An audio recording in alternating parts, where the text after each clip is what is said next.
Welcome back to the Double Swing. It's been a little while, but the last event we previewed was the Blast Spring Groups.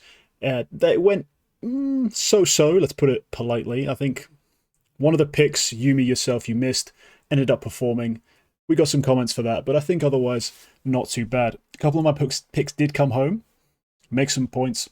Happy with that. But before I get lost in the weeds of all that, we've got a really big event to preview, so I'm just going to let you guys figure out how that actually went. Let's instead introduce our guest. He's the man who made me read HLTV articles start to finish, which is a blessing and a curse, because now I spend more time on the website than ever.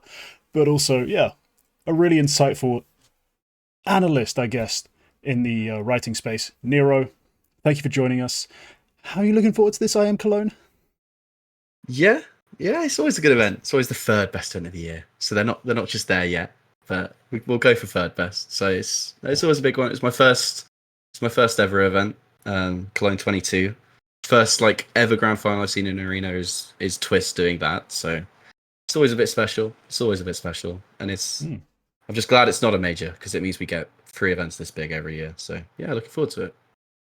Yeah, cool. We are going to start with you. I think we're just going to get straight into it. And we are going to start with the underdogs. Usually we do favourites first, but seeing as we have to do the play-in, get through that whole slog before we even get to the big event with the big teams, we're going to do underdogs first. So, Nero, who is your first pick out of the underdogs? Yeah, I'll start with my rogue one. And it's pain. It is pain. Because I think it's one of those things where it's always hard to get a gauge on these Brazilian teams, because they turn up, do well at majors, and then you don't see them for 3 months, right? And maybe it's like a pro league or something, but Pain literally okay at the major, above expectations there, and then they win that LAN with a stand-in, and then since then we've not really seen them. But they've been grinding away. The ratings are still there.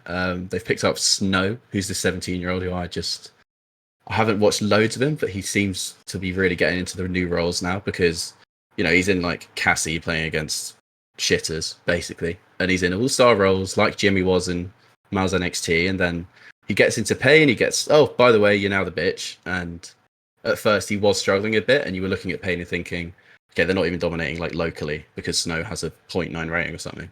But last few weeks, they've qualified for Rio. Snow's got much better. He's got a much better rating in the last few weeks. I think they're trending up at the right time. I think Big Zero just has the track record where you have to trust him for developing this young talent. It's still a super young team, full of potential. They're not going to have great prep on them, I imagine. Some of the teams they're against, I think they're in the group of, so it's Liquid, Furia, Imperial, because the Brazilians do have a bit of prep, obviously. But I think that's it's a tough call to say that they're better than those 3 teams or will beat 2 of those 3 teams. But honestly, I think there's something going on with Big Zero's teams, and I want to see it again. So we'll say Pain. Yeah, Pain are a very interesting, I guess, story in that, it has become Big Zero's team, and he basically was the father for a lot of these guys coming into it. Snow is a weird case, though, where he's almost like Heavy God, in that Heavy God in his anchor spots on sites would just make use of hyper chaotic scenarios and just mechanics his way out of fights. That's how Snow was on Case or Case, or however you're supposed to say that properly. And when he came into Pain, he unfortunately just couldn't replicate that style to a consistent level. It's probably why you see his rating was rough at the start. It's not also the way that Pain traditionally play their site anchors. So I feel like it was always a matter of time before Snow kind of adapted to how he is supposed to play scenarios, instead of putting himself in terrible spots all the time and just getting a 3K. And for me, that is enough for me to see the growth. I think the biggest tool that he can be is actually on T sides, where sometimes Pain do lack a bit of extra punch. And Snow is this young guy that's got good mechanics and isn't scared of taking space. Is the guy that can grow into that role quite organically. I do fear that Cologne is maybe too big a stage for him to actually express that. Him fighting domestic opposition and having struggles at the start and only just now working up to it has me concerned, and I probably wouldn't have picked Pain for that reason. But I do see the vision. I see that this Pain can grow again into a formidable enough force come the major, to be honest. I think when we get to the prospects of Shanghai, I think it's very possible that Pain will just make it through again. Yeah, I always find it hard to really root against biguZero's rosters. I like the fact that he is a quality IGL, bringing up so much talent from his region, and usually getting a lot of like positive results from them. I just have a history when it comes to Brazilian teams, Brazilian players, seeing them play domestically very well in theory, just because of the results, then watching them take even the slightest step ups, coming into Europe and getting bodied. So I'm always cautious when it comes to Brazilian rosters. I'll admit I haven't watched them with Snow. That's been the region that's just lacked, like, well behind in my personal like demo study. Europe on it, Asia even really on it. Brazil, sorry lads, I just not found the time. But I do remember having seen these guys, Lux, NQZ, in their previous stints in Europe, looking fairly solid, and at bigger events actually having a few decent runs. So I think they're definitely a team you can pick to get through the play-in. I think that's a fair enough judgment call. Their odds of making an upset run further than that, wow, I'm really going to struggle. We're going to need to see every single player firing, including biguZero, and that is both mechanically and mentally. It'll take a hell of an effort, but honestly, in terms of the gambles of the Brazilian picks, not the worst one by a long shot. Yeah, I think just in terms of growth, though, for this team, making the major last time has been a massive confidence booster. Like, I don't think I've seen Lux play as aggressively as he has been until he went back to South America after making that major. He just knew he was better and understood that they were the top dogs, and he's actually, like, that reflects in his statistics. Like, he's actually taking more fights and winning more fights as well. So it's cool. Like, I'm just happy to see, like, younger guys grow up to be players that we might be able to look at in these types of competitions. Yeah, I think they're just one of those teams. Like, there's a lot of teams I look at in this play, and I'm just like, ugh, it's just kind of boring. Like, it's just, you should have made this roster move instead of this roster move. And then I look at Pain, and it's like, okay, so you've got biguZero in contract jail, fine, whatever. Like, he's just tied to this org forever. But they are doing something that the other Brazilian teams aren't, which is getting these young talents and actually developing them. They're not making a new move every 6 months. Like, even Imperial just dropping Henny, like, after like a few bad results. Like there's something behind the Pain team, I think. Like, the youth, the Snow coming in, and yeah, it probably is too soon. They've got a tough draw in the play-in. Like, those full teams are pretty good. Like, it is going to be difficult, but, you know, I don't know how the point system work. I just like the team. So yeah, fair enough. There they are. No, they're all long shots in the underdogs for this one, because going through the play-in and then having to go through the group stage, yeah, they're going to have so much demos, like, prep ready for them. They're going to be incredibly, like, I think just outgunned in most matchups straight up. So then to hope that they go and make a semi-final, which is where they'd start scoring points, is a long shot. So you'll go nuts. Justify any long shot you want to take, because they're all pretty out there. Speaking of long shots, Yumi, you're a fan of taking them. Who have you got in your underdog picks? Yeah, I'll move away from how I actually went in order of. I'm just going to stick on the South American train here. I've gone with NER0 as one of my underdog picks. And yeah, I'm sticking with South America, mainly because I enjoy NER0 and them being like an explosive team. I think Max as an in-game leader has also grown quite well. Like, this guy is not just playing aggressive Counter-Strike and out aiming or out positioning players based on, you know, off spawn calling. It does feel like mid rounding is still a pretty solid on this team, between players like Martinez, Huaso, DGT as like aggressive searching players. You've got a nice mix with Max and his play style, and a more sort of lurking, slow late round player in Buddha. Even though Buddha, as this young guy coming into that role, actually struggles sometimes when he's putting clutches. That is also another guy that I think has developed a lot in his like anchoring positions, for example. So I like this NER0 team. I think they kind of surprised everybody when it came to Dallas as well. And so it feels like the right time to invest in NER0 as a team that, you know, I want to see how high this balloon actually goes before it pops. Yeah, I think it's one of those things where I think doing that well at Dallas might actually hurt them coming into the new season, just because, like, that type of run doesn't happen twice unless you're actually completely a legit team, right? Like, it would be lightning striking twice. And I love DGT. I think he's the one who could probably make a step into Europe or into a Brazilian team. I don't know if he speaks English, but maybe learn a bit of Portuguese. I think you can see with MOUZ, like that's a template now. Like these South American players, like it's a bit different because his English is obviously much better, but you know, you can make that step if you want to further your career, and I think he's good enough. But 9Z as an actual team, like I don't know, I think people will prep them. They're like number 12 in the world now. Like this isn't a complete out of nowhere underdog. People know about Max. People know that the system can be threatening. Like Martinez as well. Like there's going to be study on him. Being an AWPer, like it's always so much easier the first event to pop off at, like popping off again. Like once everyone's on Skybox and just looking at, okay, so he does this every round. Like you can see all their openings and you can prep for them. So I struggle to see them going deep twice. But yeah, they've got some really fun pieces. They're another actually fun team. I think South America can always provide spice to these kind of 2014 events that we don't normally get. Personally, I see this as a bit of an opportunity for Martinez to make, I think, a statement. Because when he was on Movistar Riders, we saw him do some really impressive stuff, but it seems to have been a narrative now that Alex is great with his AWPers. In between some Pius and Martinez, I've now been told that the reason that Alex was brought into NIP was because he was so good at using AWPers, developing them. I didn't really think so. Personally, I found his usage of them on T-side especially very limiting. And Martinez shining at their two events that really put them back on the map. That IEM Dallas run and their win at the Firepower Global Finals. I believe that's the catchy name they went with.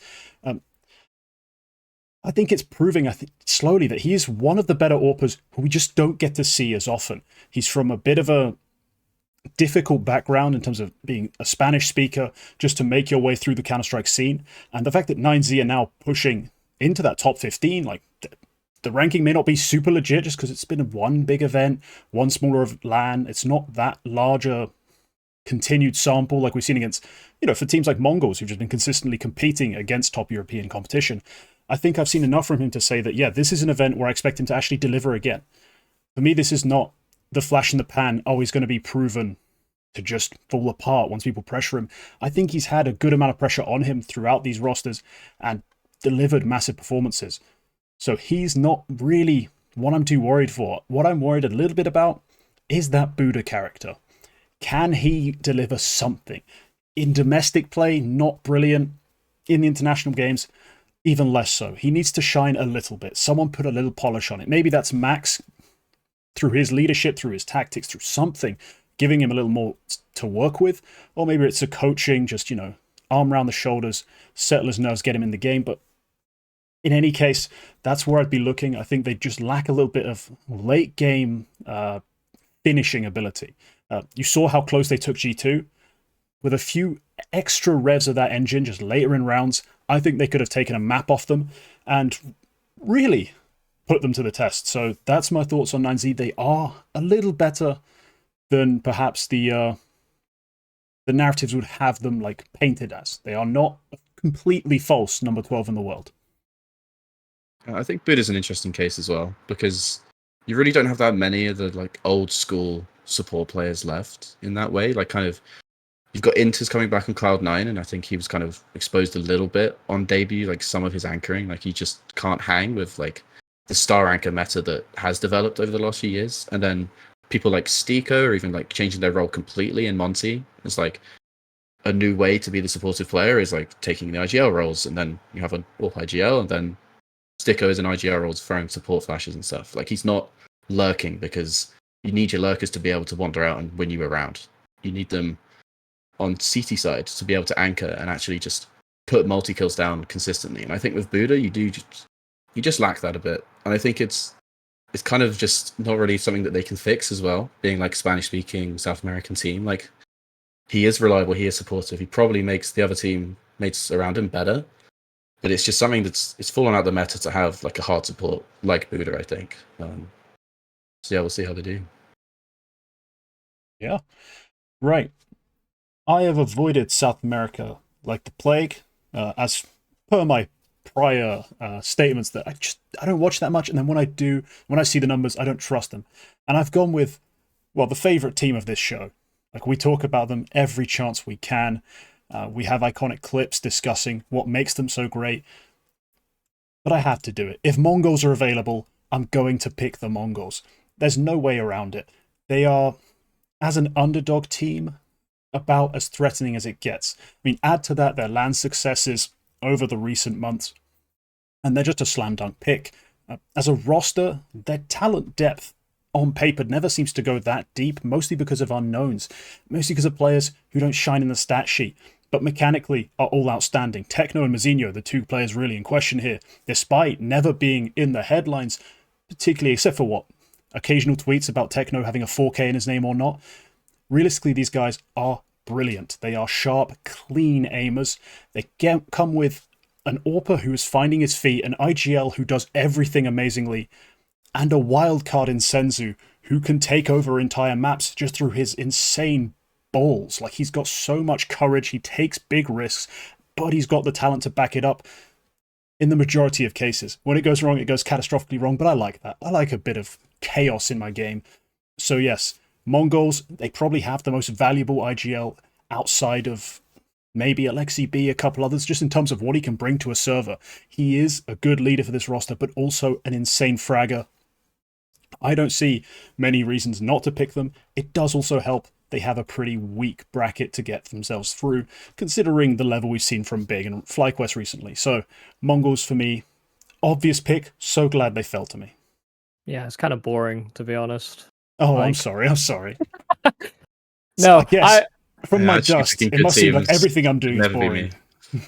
At least try an angle for something different. No, yeah, Blitz is handsome, smart, and talented. So I don't hate the Mongolz pick. They're in a weird spot right now because I think they are actually trying to restructure how they take their T sides. Like, a lot of it used to be Blitz, I'm going to run out and kill, and you guys are going to take space behind me. We're going to do something afterwards. Now it feels as though he's trying to get Tech. I mean, there was a period where Techno was supposed to take over Score's old roles, and he was going to go for a lot of aggressive fighting, and then Blitz had to sort of shoulder some of that burden as well when they picked up Mouzinho. And I feel as though they're trying to gravitate back to the Techno, be aggressive side of things, and Senzu can maybe be that entry man as well. Blitz does not want to be the guy that's opening rounds, unfortunately. And I think it's almost a period where he's shifting his trust into his newer players, actually, a little bit more than we've seen in previous rosters, because they have been pretty brutal about how they remove players. Like, they do poorly at an event and some guy underperforms, you're cut. We're bringing in someone younger. And for me, it's nice that he's delegating in that manner, but it also has me concerned that is affecting what potential this team can reach right now. I do not think coming out of or going into this new season, they are going to be playing their best brand of Mongolz Counter-Strike. I just don't see it right now.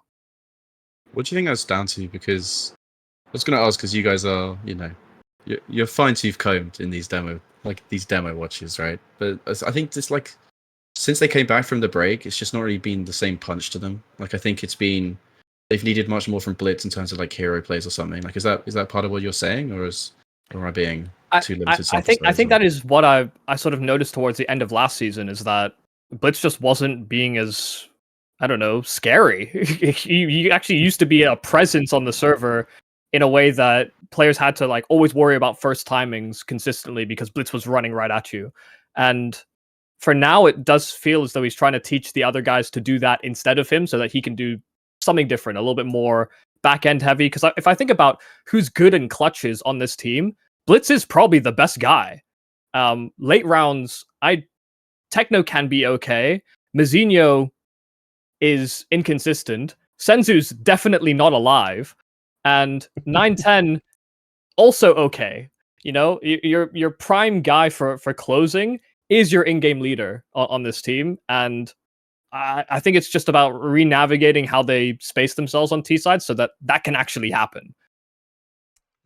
Yeah, no. Yeah. The big shift was pretty noticeable at Sky Esports.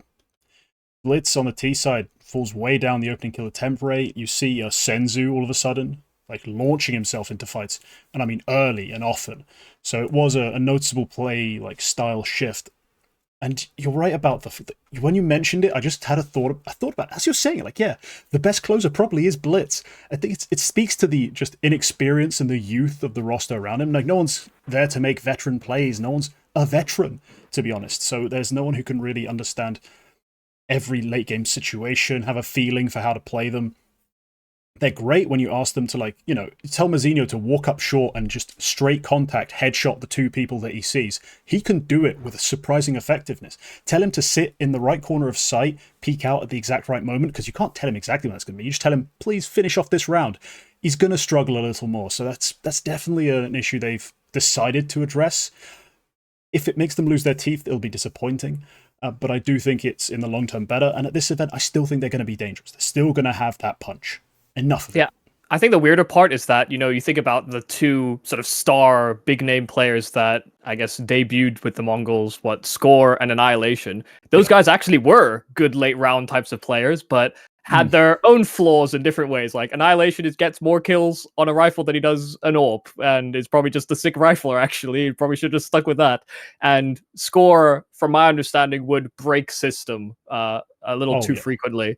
So, you know, these were guys that actually could have been the closers for the Mongolz had their attitudes or, you know, their performances at some of these events been slightly different, perhaps. But, you know, that's, you know, he's trying to foster, Blitz and Mara, are trying to foster these younger talents to be the ideal weapons for the Mongolz when they actually go out on these expeditions overseas.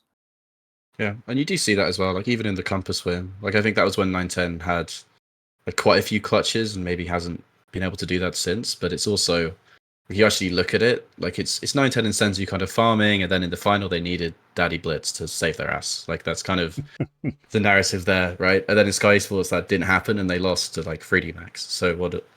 But yeah, I think you look at the actual play-in bracket, and yeah, like, they should be getting through. Like, I think, and then they're in their comfort zone, which is actually being the underdogs, and you can look at maybe getting some cheeky points. But yeah, I think they've just not quite impressed me enough at the start of the new season. Yeah, me too. Well, that's fair. All right. Second round of underdogs. There's still another one to put your money in. Nero, who have you gone with? Brazil, more Brazil, and then some more Brazil. I didn't know you were such a shill. Well, it's the thing. I'm not normally. Definitely not normally. I just don't rate any of these playing teams, to be honest. They're all kind of mid. Like, I think it's just the favourites should wipe them, and we're just going to get a very boring top 6 in the playoff bracket. But got to pick an underdog. And I went with Furia for this one because I think they're finally out of the Art and Gary bubble. And they even beat Mongolz last event, by the way. But I think it's just like getting Lucid in, getting Inner Shine in, giving Fallen complete control with no like weird changing the IGL every few seconds. I think the analyst, when I've spoken to the analyst, who's now the coach, Sid, I think. I'm not going to do Brazilian accent. But he's actually, I think he's very smart about the game. I think you can see that.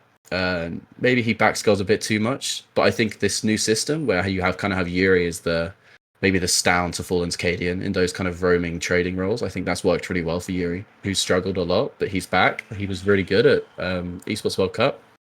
And yes, they played Nuke like 5 out of their 7 games, but I think there was something there to Furia, which hasn't been in a while. And Queserato, you know he's always going to be good. I think Skulls will prefer being in a team like this. There's less pressure on him.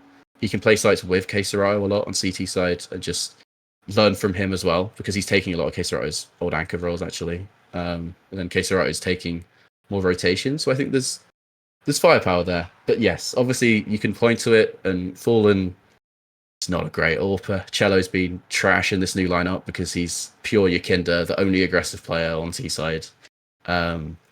Because the balance is like, it is very similar to the old Liquid. They have one aggressive player, a star trader, and then 2 people who want to both be last alive as far away from their team as possible.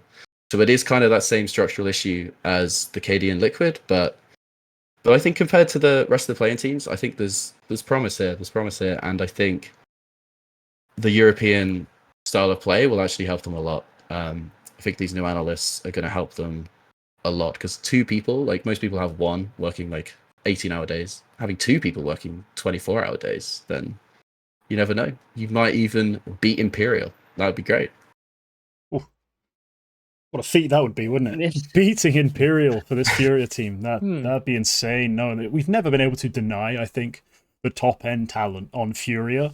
That's been the frustrating part. We know how good KSerato's been his entire career at the top. We had periods, years of Yuri, some slightly lesser, but lots of great moments from him. And it was always a frustration of never ever seeing them make what we considered as outsiders to Brazil the right moves. Turns out probably most of them were simply not possible rather than not wanted. But that's still a frustration in of itself. And the fact they got to play Nuke so often, I was so mad when Mongolz let that come through the veto. They had the choice. They could have played Inferno. They picked to go into Nuke. I assume thinking they might have been able to prep something. It was just a terrible idea. And Furia, you're right. Cello does have a lot of difficult spots to fill, positions to play. The one map where he gets the help on his T-side openers especially from someone on the team is Nuke, and that guy is KSerato. All of a sudden, you've got another guy who's able to take opening duels and win them. And yeah, that's why they look great. They look really competent on that map because they're actually getting the most out of their best player. I still think their limitation of having fallen point blank is it's just a cap on them. It's nice to see them escaping, as you said, the Art Gary sort of paradigm, but I'm not sure how much further they'll actually get with this current version of Fallen as the AWPer. That's a bit of a problem. I do respect the moves they've made, though, to pick up Skulls in the place of Kai. Kai just was not ready in any sense for this level. So I do expect, again, that to be a slight improvement. So all of these are going to add up to some sort of better Furia, but I think we're still a long shot from the Furia that should have been, for all these years, with such great players, competing at the very top of our scene. They're still quite limited. Yeah, man, Furia do suck at their GMing. Kai was very obviously just a stopgap until they got somebody better. And for me, if you were looking at the domestic Brazilian scene, if Skulls had stayed on Liquid, they actually probably would have wanted somebody like Nizen, who I think stood in for out of the Pain Academy team. Now he's on Case. He took Snow's spot, and Snow took his spot. He is a pretty solid anchor, but for me, I want to see better just teamwork from Furia on CT sides. I always felt like they always ran far too independent and had too much trust in these little pairings to actually work on bomb sites. That there would basically be no rotationary play unless it was the most boring B-side execute on Inferno where the Archers player just happens to get there in time to throw a flash. That's about as much teamwork as I would ever really see Furia do. Because when you look at teams like Pain, for example, a lot of the reason that they are successful or have been successful domestically or even, to some extent internationally is that their fundamental communications and speed in which they rotate is actually just faster than a team like Furia. Furia almost feel like they're shadowboxing ghosts at times because of how slowly they move.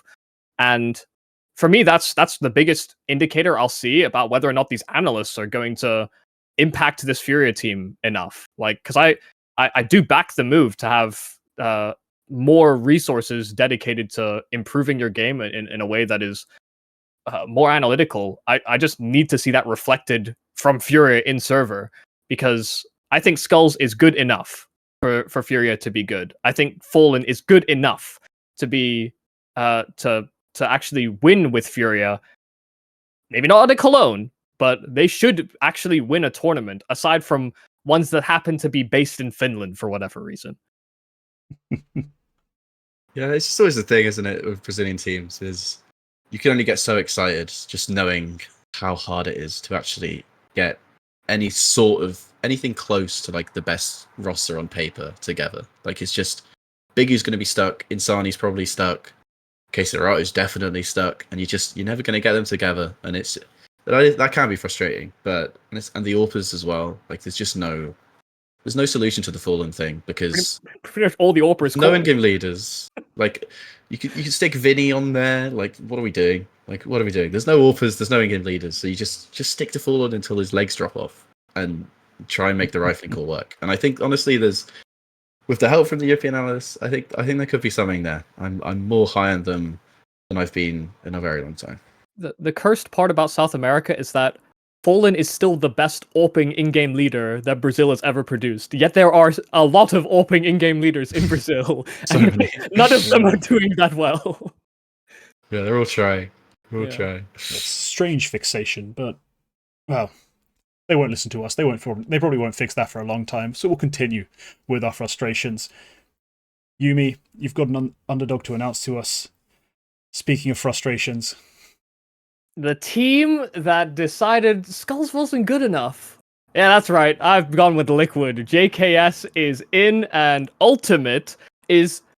I had no idea. I usually feel like I'm pretty ear to the ground on some of this stuff, but I had no idea who Ultimate was, and I am very pleasantly surprised. He is still lacking some of the polish, but it is clear that he also gained a lot of confidence at Blast. And for me, that is kind of enough, because you're getting a lot of output out of Twist. Naf is doing his job. Yakindar is still a bit fluctuant, but his role is kind of designated as such. And to me, they've got, like, I was worried because I thought Naf had to take more aggressive duels for this team to succeed, where Yakindar was sometimes lacking. And I was concerned that they would not have closers, but Ultimate can close. JKS can close. And hell, if Naf is alive, he will also close. Like, I think this team is doing surprisingly well, given that Twist is new to in-game leading. But I don't know, I'm just excited about Liquid again. So I pick him for that reason alone. Yeah, it's exciting. It is exciting to have change. I just think it's worse. Like I just really wanted the old one to work, but yeah, here we are. And I think ultimately, actually, I've got him to thank, because I changed the whole way like all my spreadsheets worked. Because I used to always use like a top 50 filter, and then Striker were like, "Oh, Liquid is signing like a new Polish AWPer. Guess who?" And I've scrolled down my list, and there's like 8 Polish AWPers, and he's just not on there because he's just never played a top 50 game all year. Like Twist has just found some like demos against world number 75 and gone, "Oh, this guy's kind of aggressive. We could use that," because KD only did that against like USPs, and it's actually worked. He's actually found someone really good, and I did really enjoy watching Ultimate play. Like you can see, there's a lot of stuff to be ironed out, because like of course there is, right? But having that aggressive AWPer is so important in a team where you know what NAF and JKS are going to be like, and I think it is that base of Twist and NAF that is still powering this team. And I think they're just putting even more resources into that duo. And then you have Ultimate as, because he's so raw, like he's going to be an X Factor. Yakinda's an X Factor. JKS is not going to be at the level required for a while, in my opinion. I think he's going to need a few months to bed in, just because it's been so long and wasn't great at Blast, to be honest. Like even in spots where he was expected to do well, like even some of his anchor play on AR Mirage, that's bread and butter JKS. Still wasn't too impressed, but like it's a solid pickup. He's got the experience. If they ever do find an arena game, like that's where that'll really help. But yeah, it's the Twist and NAF duo that just, they have to be getting out the play-in with a duo like that. That is just too good a duo to have had the first half of the year they had, and just the Twist IGL thing as well. I need to see more. I'm not a full groups enjoyer, because I think it's led a lot of people astray. I think even like it's like an Astralis specialty is doing well at full groups. But there's a lot of people praising Twist as an in-game leader.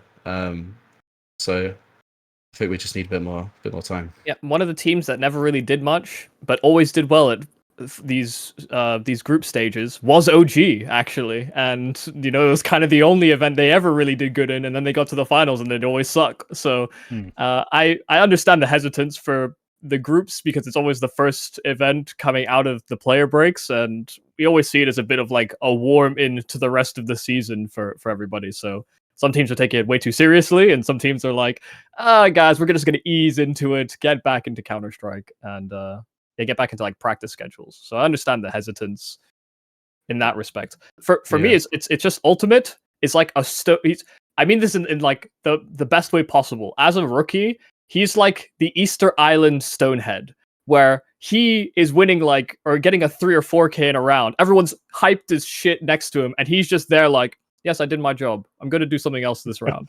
Like, stone-faced killer at this guy. And that, to me, actually is a good sign moving forward as a guy that, you know, once he irons out some of those creases, actually just could be, like, a hyper-aggressive, emotionless rock that Liquid can weirdly rely on.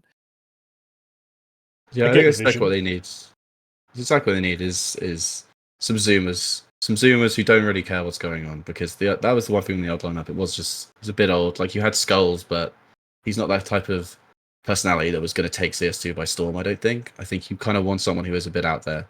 And I was kind of hoping they'd do the same for Yakinda. Like, just imagine this team. Like, fine, keep Ultimate, but MOUZ for Yakinda. And it's just, like, I'm so much more excited. MOUZ gets more than 2 gunfights a half, and there's like a trio of stars instead of 2. And then you just have some X factors, like it, and a rock of JKS, like it would just be better. But you know, it didn't happen. It didn't happen for a reason. So I think that's so many of my concerns in this play, and they're just like one move away, from me being full on the horse if they're going to break up the top 6. Well, this top 6 isn't that good, but no, it's just not quite there for me, I don't think. My primary concern watching Liquid was that, yes, we got a couple crazy pop-offs from Ultimate, and sure, there's a lot to shore up, but the teams they beat don't thrill me. Like, they beat NAVI twice, and that by itself should be a big deal. One of the maps, I don't know what NAVI were doing. That was not the NAVI I've seen for the rest of the year. Their Inferno, they lost the first time to Ultimate dropping this big... Ultimate doesn't get 20-plus kills if NAVI throw a goddamn flashbang 90% of their rounds. Like, so many of his kills are a CT side, he's unflashed, someone just peeks. Is that really the Navi we've grown accustomed to, the one that's actually been productive in recent months? No. They've actually been a very detailed, meticulous, well-protocoled team. So from that sense, I wasn't too thrilled. They then also beat Yumi's, abusive ex, the one he can't keep going back to. Like, he just can't stop himself. He has to talk Virtus Pro. He has to pick them. The fact he hasn't, spoiler alert, picked them this time is genuinely shocking, but also... I'm glad to see the intervention worked out. That's some positive change. I mean, you've accepted you have a problem, and you've made I can fix them. Adjustments. I can fix them. But no, Electronic definitely can't. So. Yeah, oh God, no, not so far. Seems to break more things than he fixes currently. But a lot of their success. You're right about the duo, but it's also just they have pre-existing like chemistry between Twist, Naf, and Yakinda. Yakinda himself also being an active secondary voice. He takes criticism where he deserves it, but I've always thought that as a secondary voice, he's had positive impact on teams. That's always been a positive sign, or a positive part of signing Yakinda. So I think they were living and dying off that a little bit. I think this event they're going to look slightly weaker. If I go through their matchups to get through the opening sort of play-in, I'm thinking 3 Brazilian teams. Like, they've got to beat 2 of them. Surely they make it out. I just don't think they're going to have as much success, there's no way to translate that idiom from French to English, but it's literally the word success, but it means something different. It's just in terms of getting lucky whilst also winning. Like, you didn't really mean to be this good, but you were. They won't have that much of that, I think, in this event, and they're going to struggle. And yeah, probably go out in groups for my money. Despite everything with their firepower, with how they looked at Blast, it's just not going to be good enough. Right, to wrap up the actual picks, this team has been the talk of the town for the reasons they probably didn't want to be. Like, they hoped coming into Blast they'd be able to cause some upsets, maybe show out with their semi-new roster, their latest signing, an absolutely impactful AWPer. I pick them for Blast. Why does this keep happening to me? Why does this? Because you are cursed. But instead, they have to show up with a well-meaning but completely out of it Finnish lad who's got a great tactical mind but simply cannot shoot. I have taken Heroic. Now, I have done this knowing who their stand-in is going to be and kind of liking the idea. Like, it says he's going to miss the first few days as Dexter. We'll see what that actually ends up meaning, because I was also told that before Blast, and he missed the whole damn thing. So, just I'm going to work off the assumption that I only have Waro2k as my AWPer for the entire event, and then everything else is the same. So I saw at that last event maybe not the greatest version of NER0cs, but certainly a much improved one in terms of his actual impact on rounds. Some of it with an AWP, which I wasn't expecting to see. But hey, when he had the rifle and he was trying to go for things, he was pulling it off. He didn't seem too anxious, too passive like he has done in the past.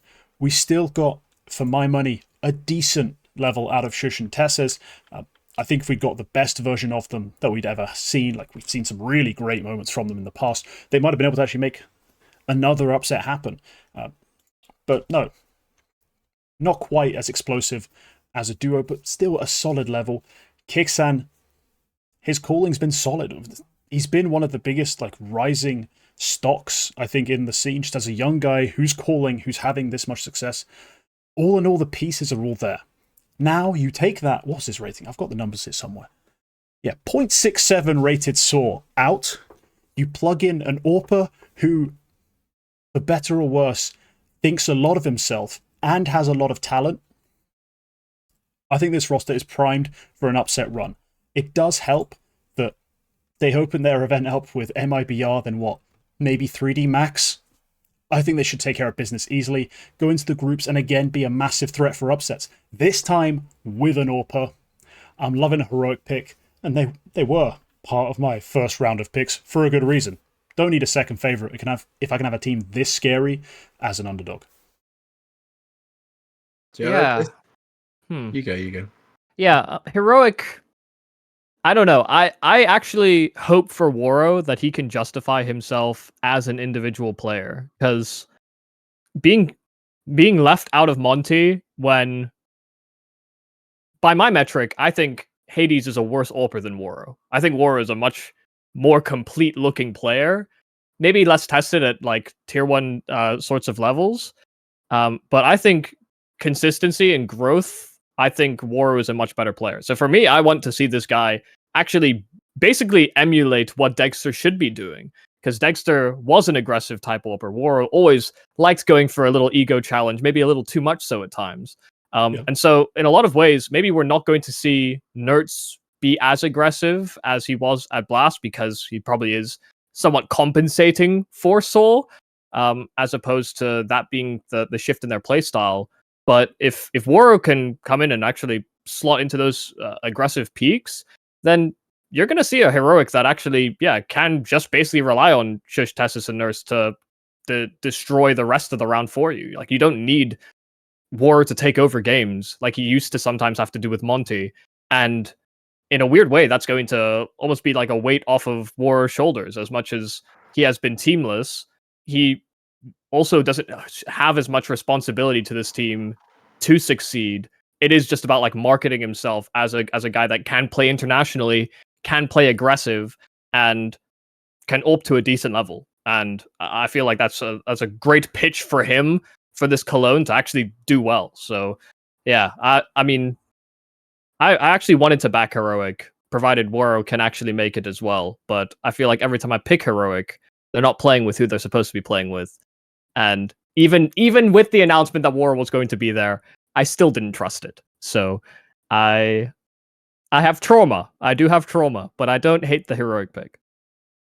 Yeah, I do find it quite funny. They'll have all these issues trying to get Dexter out of Russia, and they're just like, oh, I know who never has visa issues. Ukrainians. It's like, yeah, this is going to be great and long term, guys. But no, I think heroic. I think they're just like, it's just such a lesson in team building. I think of how good you can get just by having people like Tessus and Shush as your like third and fourth best players. Like, that just leaves you with like such a good base, and add Kicksan's calling to that base as well, and you've kind of got like a bottom 3 players of like a superstar team, right? Because if they're your third, fourth, and fifth best players, then it's just the top 2 that you need. And I think my issue with heroic this year has actually been, I think NER0cs has underperformed quite a lot compared to what I was expecting as like the sole star. Like, his numbers have still been pretty good, but in terms of when you actually watch heroic, like, I don't think he's taking over games as much. I think actually Tessus in like 5v rounds, I was looking at it the other day because I've actually got Skybox access. He's like pretty similar in 5v rounds. Tessus and NER0cs are actually similar this year. Like, that's actually a thing that you wouldn't really want if you're being completely honest. I think you want more from NER0cs, and actually I do think there is a lot of onus on the AWPer, because we see what they do with NER0cs, who was doing like, he wasn't really AWPing. I mean, to be fair, but true. it's just like, By the end, because I think that base I think is actually so good that I think they kind of underperformed this year, honestly, even with all the visa issues and everything. So I think if you just get NER0cs activated and Warroad provides like a little bit of star power on the AWP that they weren't always getting at the start of this year, just because of Dex has been there for what, like one real event. So yeah, I think this team has a lot of unactivated potential, probably just because NER0cs, like you said, like I think he was looking really good at full groups as well. Like a little bit more aggression into him. Like he really does need to accept that he is this star player, and that brings with it responsibility, because as much as Teslas has impressed me this year, like I think I'd rather NER0cs run away with it than Teslas be closing the gap. Yeah, it almost felt like you were preaching to the choir there a bit, because we've held this opinion before as well about Heroic, is that like NER0cs has actually good stats, but like in terms of actual impact or influence on games, it does feel as though Shush and Tessus are still the guys you look to on this Heroic team, weirdly, which is, yeah, I don't know whether that's NER0cs not trusting the system, or I feel as though he probably gets less resources on this Heroic than ENCE used to give him, for example.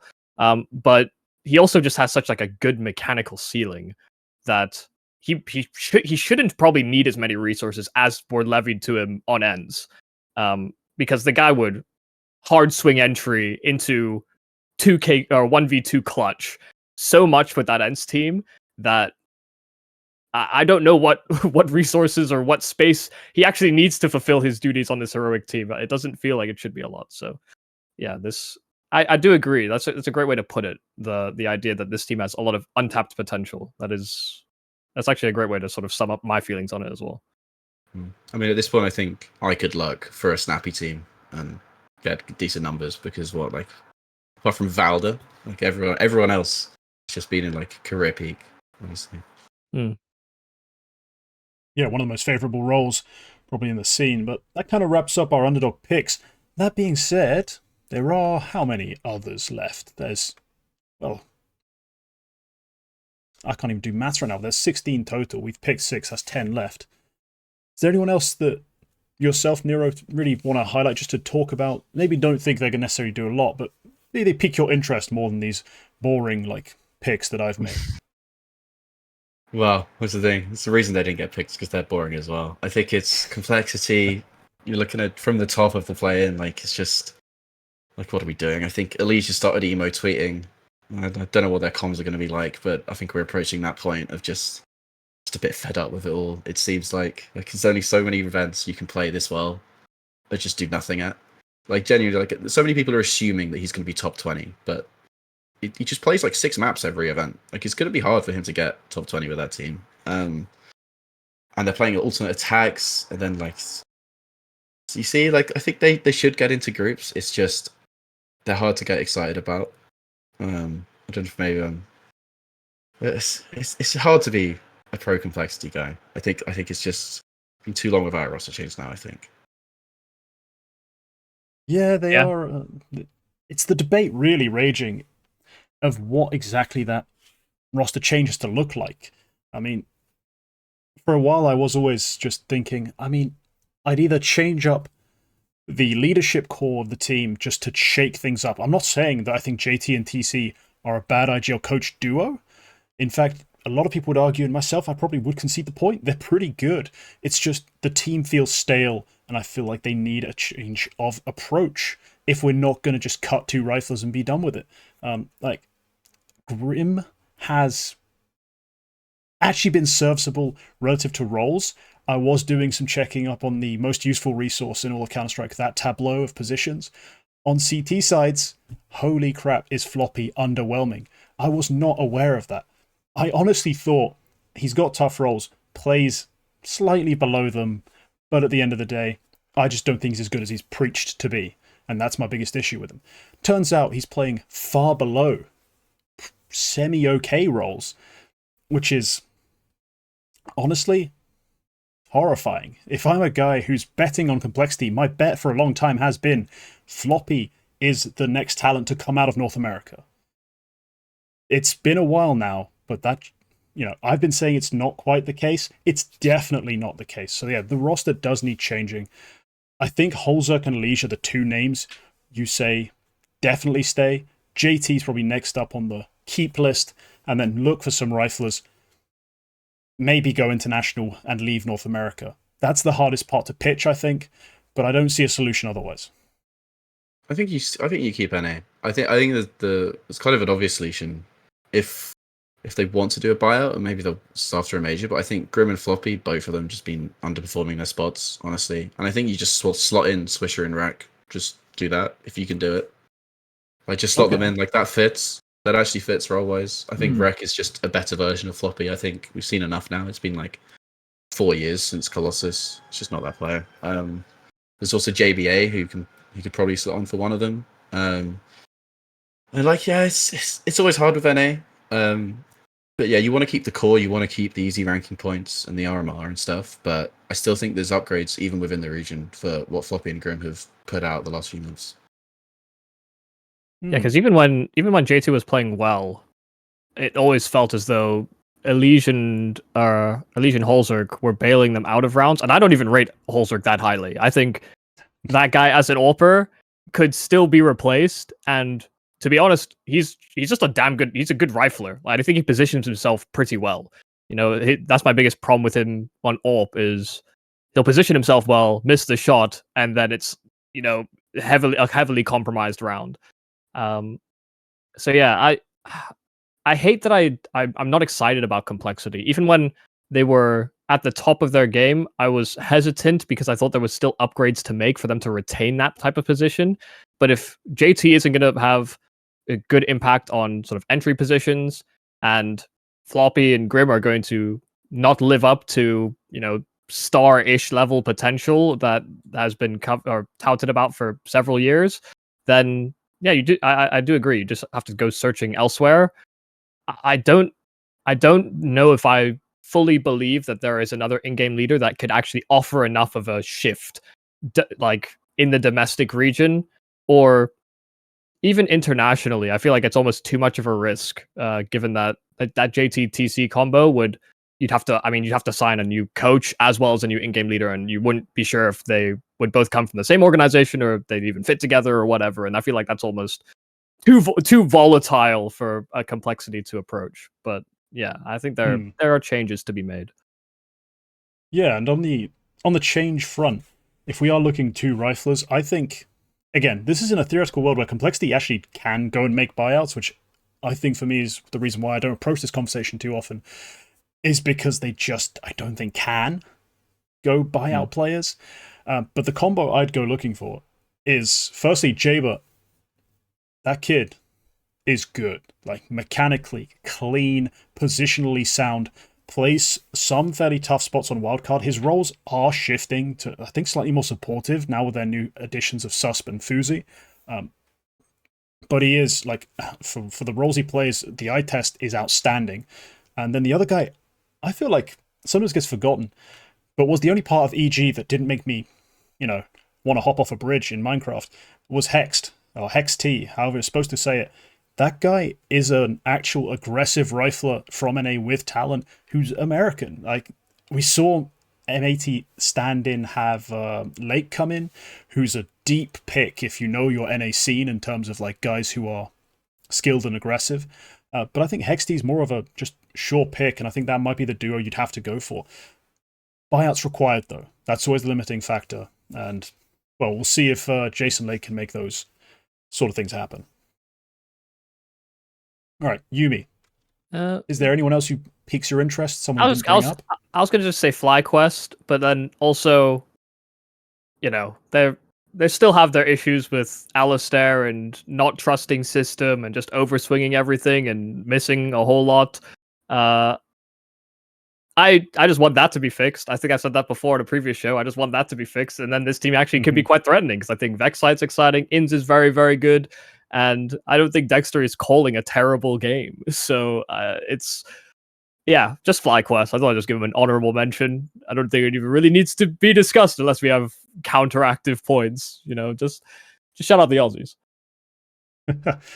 No, I don't really have anything negative to say that you haven't already mentioned, and the positives are about the same. Yeah, Vexite, you saw in that FaZe series, was able to go like blow for blow with the FaZe roster. Sure, it's not the peak of their powers, but it's sure a hell of a lot stronger than anything they'll face in domestic play. So, no, there are things to be excited about. One team I want to touch on, because just they seem to have fallen out of the conversation, even though they were, at various points in CS2, considered a really threatening team at these events. That's Eternal Fire. We don't really have the same sorts of talks, and I think a part of it has to do with, maybe a lack of map pool depth, but another one, maybe it's just, is Wakadia as good as we wanted him to be? Is he a fraud? I mean, Fraud is strong, considering he's a kid brought out of the academy who outshone what we expected, and has fallen back to a level that's still fairly reasonable. It's just... It's CT sides though, right?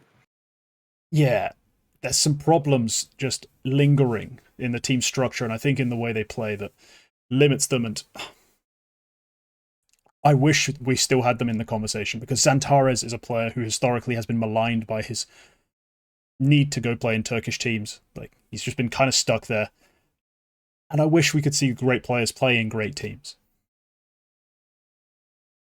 Yeah, I mean, it's hard to add much more than that sentence when you talk about this team, isn't it? But I think the one thing with Wakadia is, like, even when everyone was hyping him up, like, you check and it's kind of got that Flames thing going on. It's like 1.2 T side and then 0.9 CT. It's like, yeah, you are kind of just a CS2 AK merchant at that point. So yeah, it's not as exciting as maybe we thought at the major.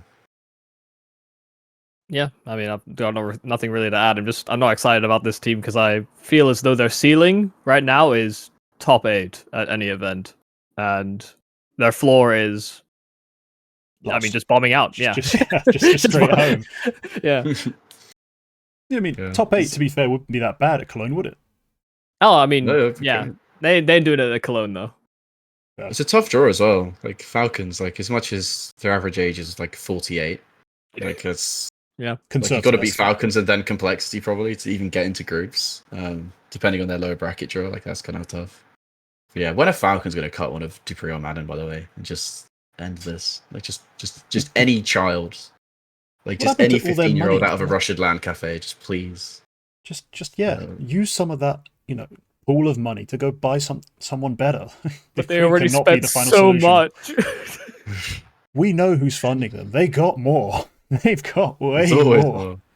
There's always more. But yeah, it's just like, I don't know. I think I honestly like keeping Dupree and Magis because like a core, like fine, that's fun. Bring them back together, but that can't be your fragging base. Like I don't know. I still don't really know what's going on with some Pius. There's flashes. Madden, I think, just for the roles, like just to get Dupree back in his favorite roles, just kind of has to be the one to go. And then you find some Zoom or Lurker that's just good at the game. It's just a better team than me. Possibly. I mean, I'm on the keep Madden train just because I like the way he has always played under Snappy, like the things he's allowed Snappy to call, the way like he's been just a reliable trooper. But you're right. You can't keep this going with these two guys just not really fragging. Like Dupree's numbers look good, but we know they're not really holding up, and it's not been enough to get them any wins. So yeah, change is needed. With that being said, are we good to move on to favourites? Or has anyone got a burning urge to talk about alternate attacks? Not me. No. Yeah, that's about what I thought. Right. Nero, lead us off. You got the best pick. You had the first pick when we actually did the draft. You went with a favourite, and I think we all wanted them. Yeah, I think I had to do it. As much as I want to be high on the Navi team over stars, I think I did Big Spirit, and I think it's just because like day for day, like on a random average day, they've just got the most firepower in the scene, and I think that's still true.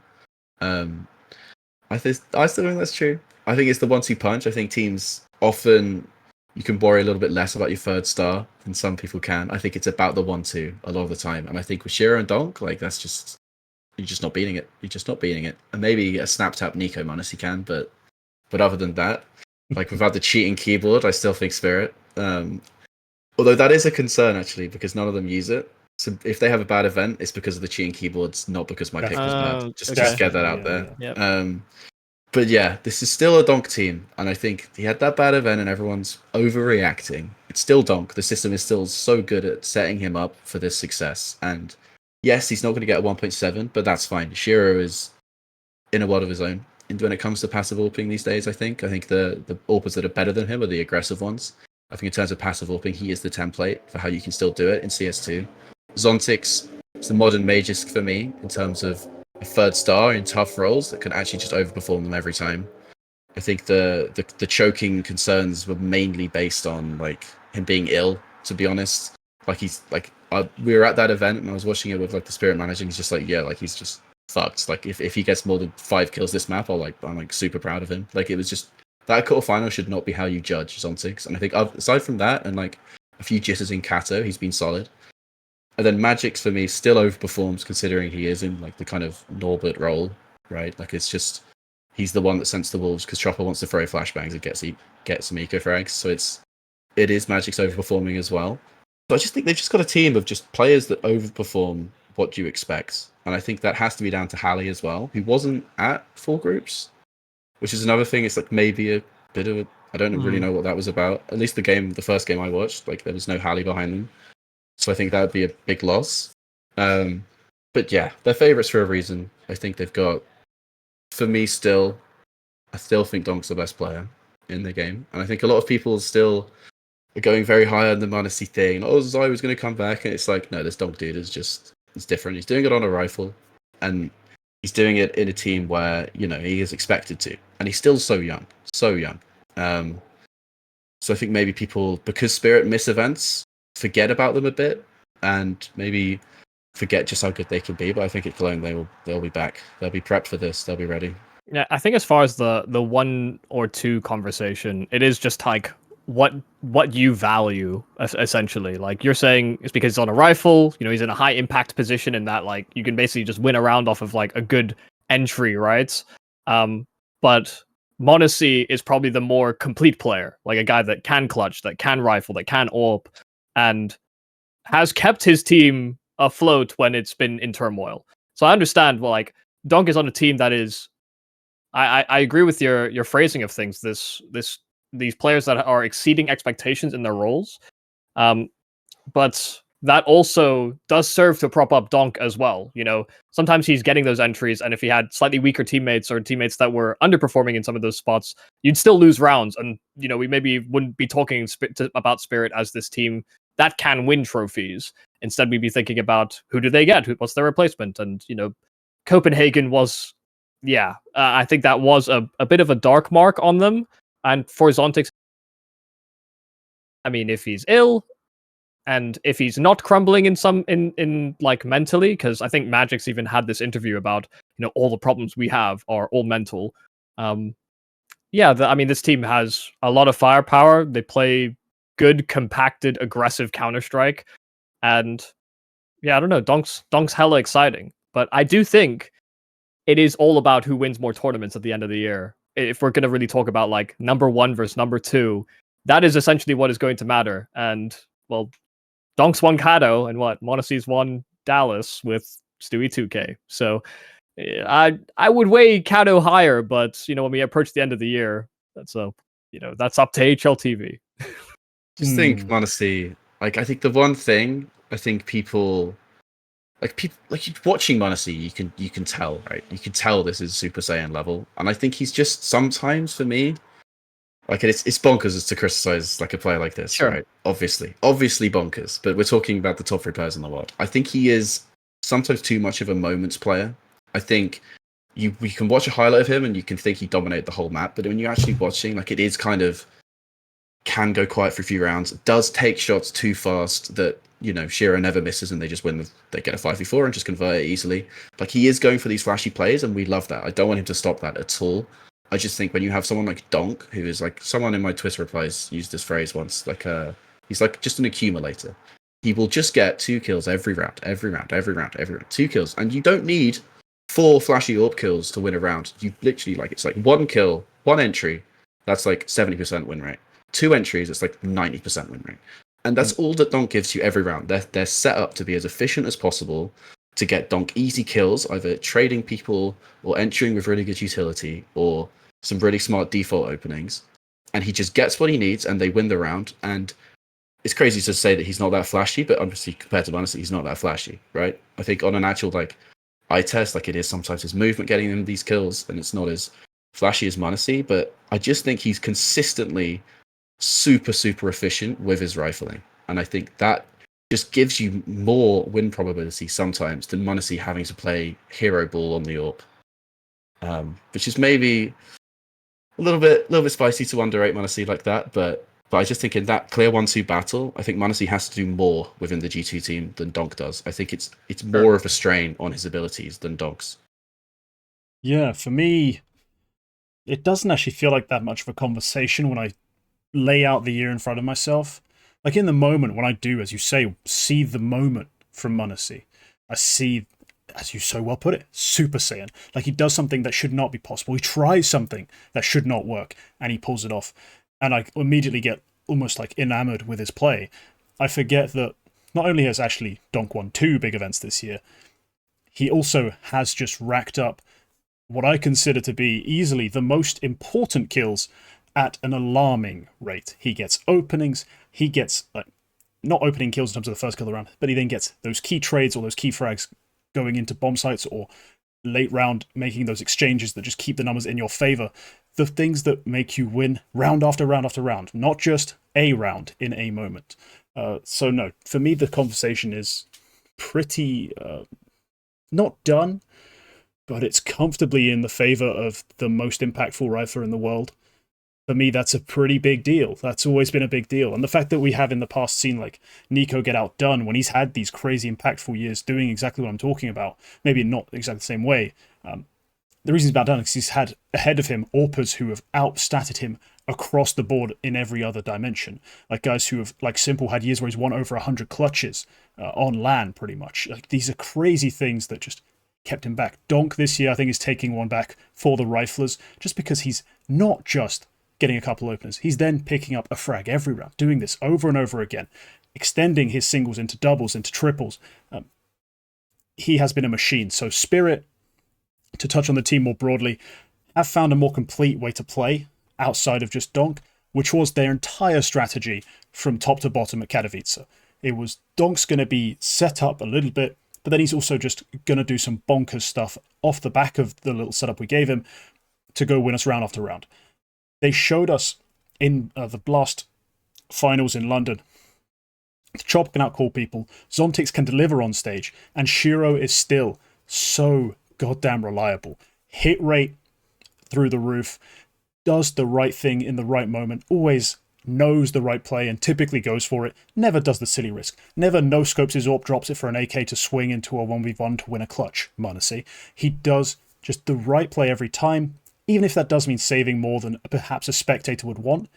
He is consistent. So I think they have a well-rounded roster right now who play a really complete game. They can outcall you, they can outfrag you, but more importantly, they could donk you, and that's what's going to keep winning them events. That's why I wanted them as the first pick, but hey, I went third.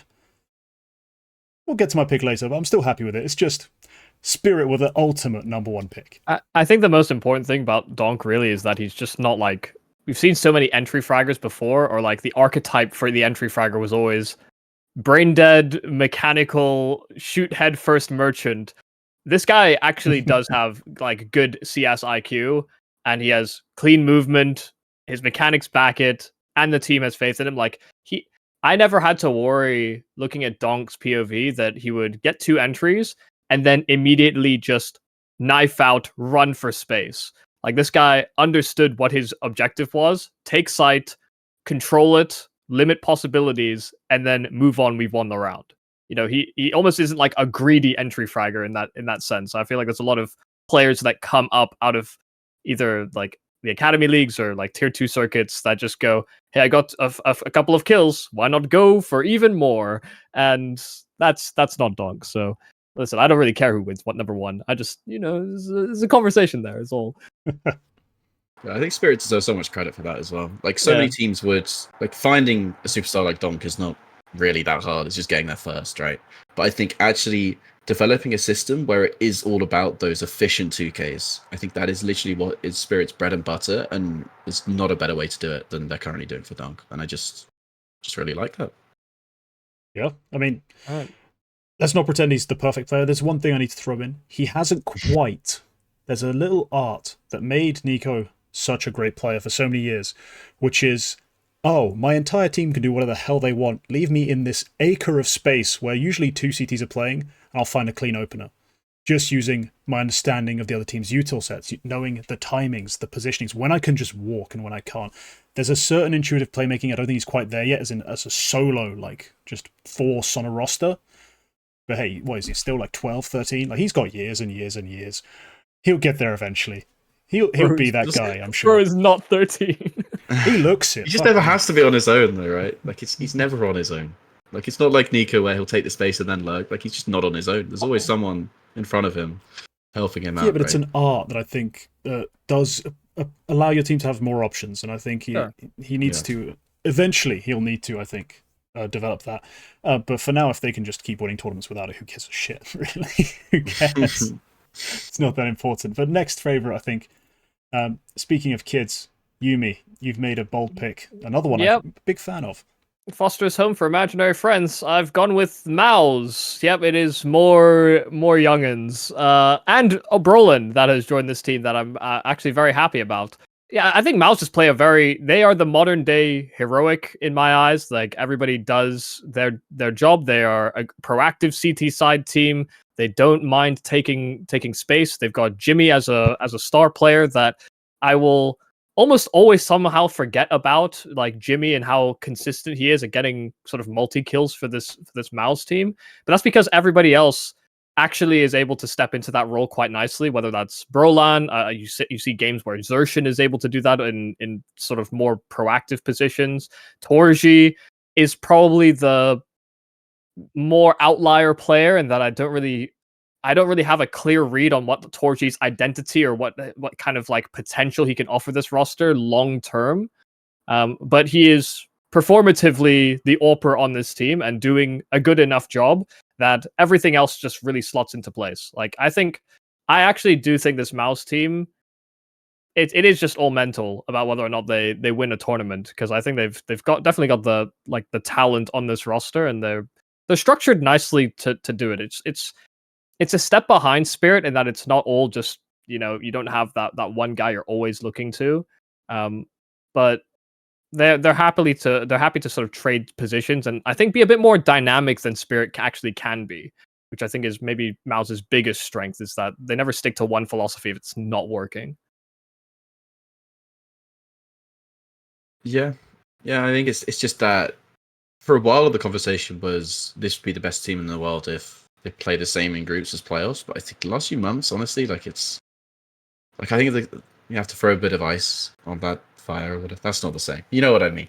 I think Brolan had such a hot start when he was like kind of renewed and everything, but I don't think he's really doing it for me recently. I think he's kind of honestly kind of dropped off to a level which is more what I expected, which is kind of like he's fine, but you need more from Xertion, Jimmy, Torji as the actual star trio. I think Brolan is not really doing that, and I think you just it is a firepower issue, I think, against these top teams, because Jimmy is one of those players who you look at his playoff stats and he just completely falls off. Like, he'll give you a 1.47 in the group stage of Esports World Cup, but it's doing it in playoffs. And I think Xertion's the same. Like, Xertion and Jimmy are, for me, MOUZ's two best players, and they're also two of the players that drop off the most in the arena games.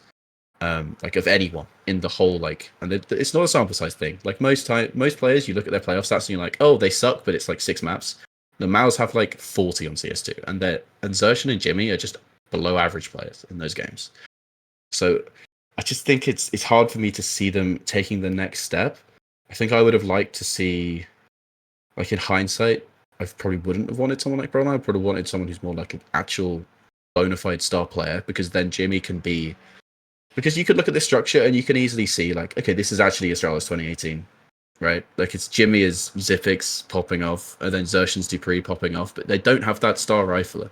Brolan is kind of not white Magisk, is what I mean. I think you want someone who's a little bit stronger that can take this team to the next level. I think he's more of a Kiabi stopgap. And I think if they do find like that lurker, who's actually a bit more of a star, because I don't think Jimmy at this current stage is an all-round star player. He's a star closer who overperforms his roles like no one else in the world, but he's not actually gonna win games for them when Zershan's quiet and when Torji's kind of middling, right? That's in this structure, like of a team, you need someone who's a bit more impactful than what Brown has been in the last like 2 months or so.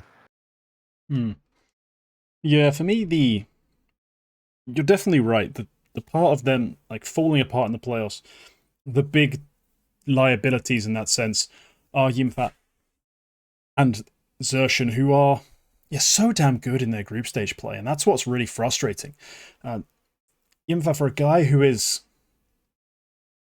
playing anchor spots, playing like supportive lurks, like in the weirdest sense we can say that, like ultimately very passive roles. The fact that he's able to have so much impact until they get to the big stages, it's phenomenal to watch. It's just disappointing afterwards. The biggest problem I have in their overall play, if I just had to ignore stages, if I just had to take them demo by demo, like POV by POV, of like a game they play to a 13-10, win or lose, the player I'm going to have the most criticism for tends to be Torji.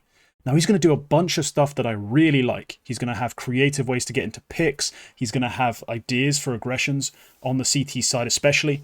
But then he's also going to have really easy shots missed. This isn't a 30-degree window thing. These are just like composure issues a lot of the time, where he's clearing an angle and is surprised to find someone in the angle, panics and misses. These sorts of shots that just frustrate me. And then on T side, I struggle to see the same level of ingenuity, the same level of flair. I think if he had more of his like confidence just in his own play, in the way he plays on the CT side, could translate to the T side, and if he had that composure of confidence to just make the regular shots, and they had a true star whopper, like he's up there, he's in the conversations at the edge of the top 5, but he's not coming close to those top 3 guys. I think if he gave them a little more, he approached them, they'd have a far more like consistent level of play, map to map, round to round, event to event, and they wouldn't have as many problems with just 2 riflers falling apart. The Brolan question is an interesting one I'm not quite sure on. I think you're right in terms of him maybe not being the right roster move. His overperformance early has sort of masked that, though, so I think that's an area that needs further examination. I think the weird thing is what we don't like to criticize in-game leaders because we don't know what's happening behind the scenes enough so that we can have an informed decision on this. But falling apart in playoffs it is basically the whole MOUZ team that often go missing. And when we used to look at performance drop-offs like that, we would often look, especially if it's not a well-liked in-game leader, we would look directly at them and think, what happened here? FaZe right now are in a weird place where, ROPS isn't getting a lot of impact. Brokey's mixed bag, Rain mixed bag, Frozen getting a lot of empty calories, it feels like, for the team. And it's at what point do we look at in-game leaders and think that there is a problem, almost in the way that they're calling at these different portions of the game? FaZe, I think, are approaching a point where, even though they were making like top 2s at a whole lot of events sort of leading into that last season, and eventually did win Chengdu, there's also been a lot of ugly Counter-Strike from FaZe at different periods. And like, is that how Karrigan wants to be remembered? Is this the type of calling that we're looking at for an in-game leader of that kind of stature? And I think the same could be levied at Shuei, who is much earlier in his career, but could also be undergoing similar growing pains, in that you get to those types of stages and things aren't working, or you can't get Zershan activated, or you can't get Jimmy to have enough impact to win you games. Is there something else that you should be doing? And I think there's a conversation to be had about whether or not you bring in different coaches or different back-end staff that could help fix these problems, whether it's mental coaching or analysts or something along those lines. I think weirdly both FaZe and MOUZ are if their objective is to win titles with these teams, then that is something that should be explored, in my opinion. think they both probably wish they could just hit the reset button. Like, I think both teams got worse after the Frozen swap. Yeah, give me genuinely. Frozen back. Yeah. Like, just put Frozen back for Brolan, and this, like, I think this team would be top 1 by, like, December. Like, I think they were on that trajectory. I just think they got disrupted a bit. And I think FaZe just, like you say, Frozen is another empty calories player, and you see, you know, like, that doesn't help ROPS. And I think Twist was doing so much for the team in terms of being that flexible rifler. And I think they've just both ended up worse. Like, I just put Frozen back in MOUZ, please. But ROPS is also like, he used to be a flexible rifler. Like now it just looks like he publicly stated that he's not really a big fan of Counter-Strike 2, but he's also seen the biggest drop off since they nerfed the wide swing abuse. They all thought Donk would fall off, but no, it was ROPS the whole time. He was the real merchant. Yeah. A weird one. His public demeanor has been curious, to say the least. ROPS, that is. But I think we need to save our FaZe talk for a... Happy when things go good, sad when things go bad. I think that's a fairly normal reaction. He's just like most, but yeah. We'll get into that in more detail, I think, in a minute. But I'm going to swing in with my favorite here. A team I think most of us have a lot of positive things to say about. There's obviously going to be some downsides, but still, NAVI in general have been on the upswing when it comes to definitely public opinion. But well, not really coincidentally, but alongside it mostly, their event success has also been up. Blast groups didn't perform up to the level we thought they would, but the Esports World Cup, winning that trophy, doesn't dispel every narrative about their major or anything else. But what it did show us was they can, when they execute on their incredibly well put together game plan, look like one of the best, like, theoretical Counter-Strike rosters we've ever seen. Alexi B calls within that game plan incredibly effectively, but also finds all these great mid rounds and ways to activate their team that make them look way better than the sum of their parts. And that's still the issue that a lot of people are going to have. Are those parts good enough for a team who are currently top 1 and, based on the way they've called, the way they've played, the way they're structured, should be looking to remain like that? We've had, honestly, one player be consistent this entire calendar year, or this period really. That's JL, surprisingly, for most people. Bit all over the shop, wonderful. As many shit-the-bed performances as he does star ones, he's just all over the shop.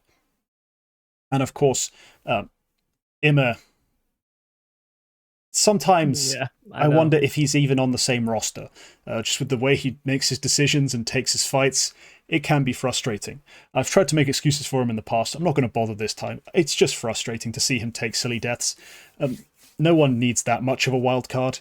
Sort your shit out. So, Navi, a team who I think will do well, and I think if they can maintain the majority of their form they had at the World Cup, I mean, fall off at Blastful groups, but they got through in the end. If they can maintain at least some of that firepower, Bit wonderful, having 2 pretty good events in a row from each of them, they can make a top 4, potentially top 2 here with ease. Whether or not they win the event, it will always comes down to their star players actually playing as such. But I think they've got the best IGL coach duo in the game. They execute really effectively. They're well drilled. They're a clear favorite for me.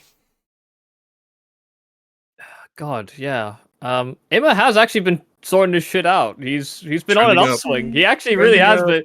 He has not been a liability in the same way that, we'll look back at the major and even some of the lead up to that and just think Emma's supposed to be the superstar and all the roles were messed up.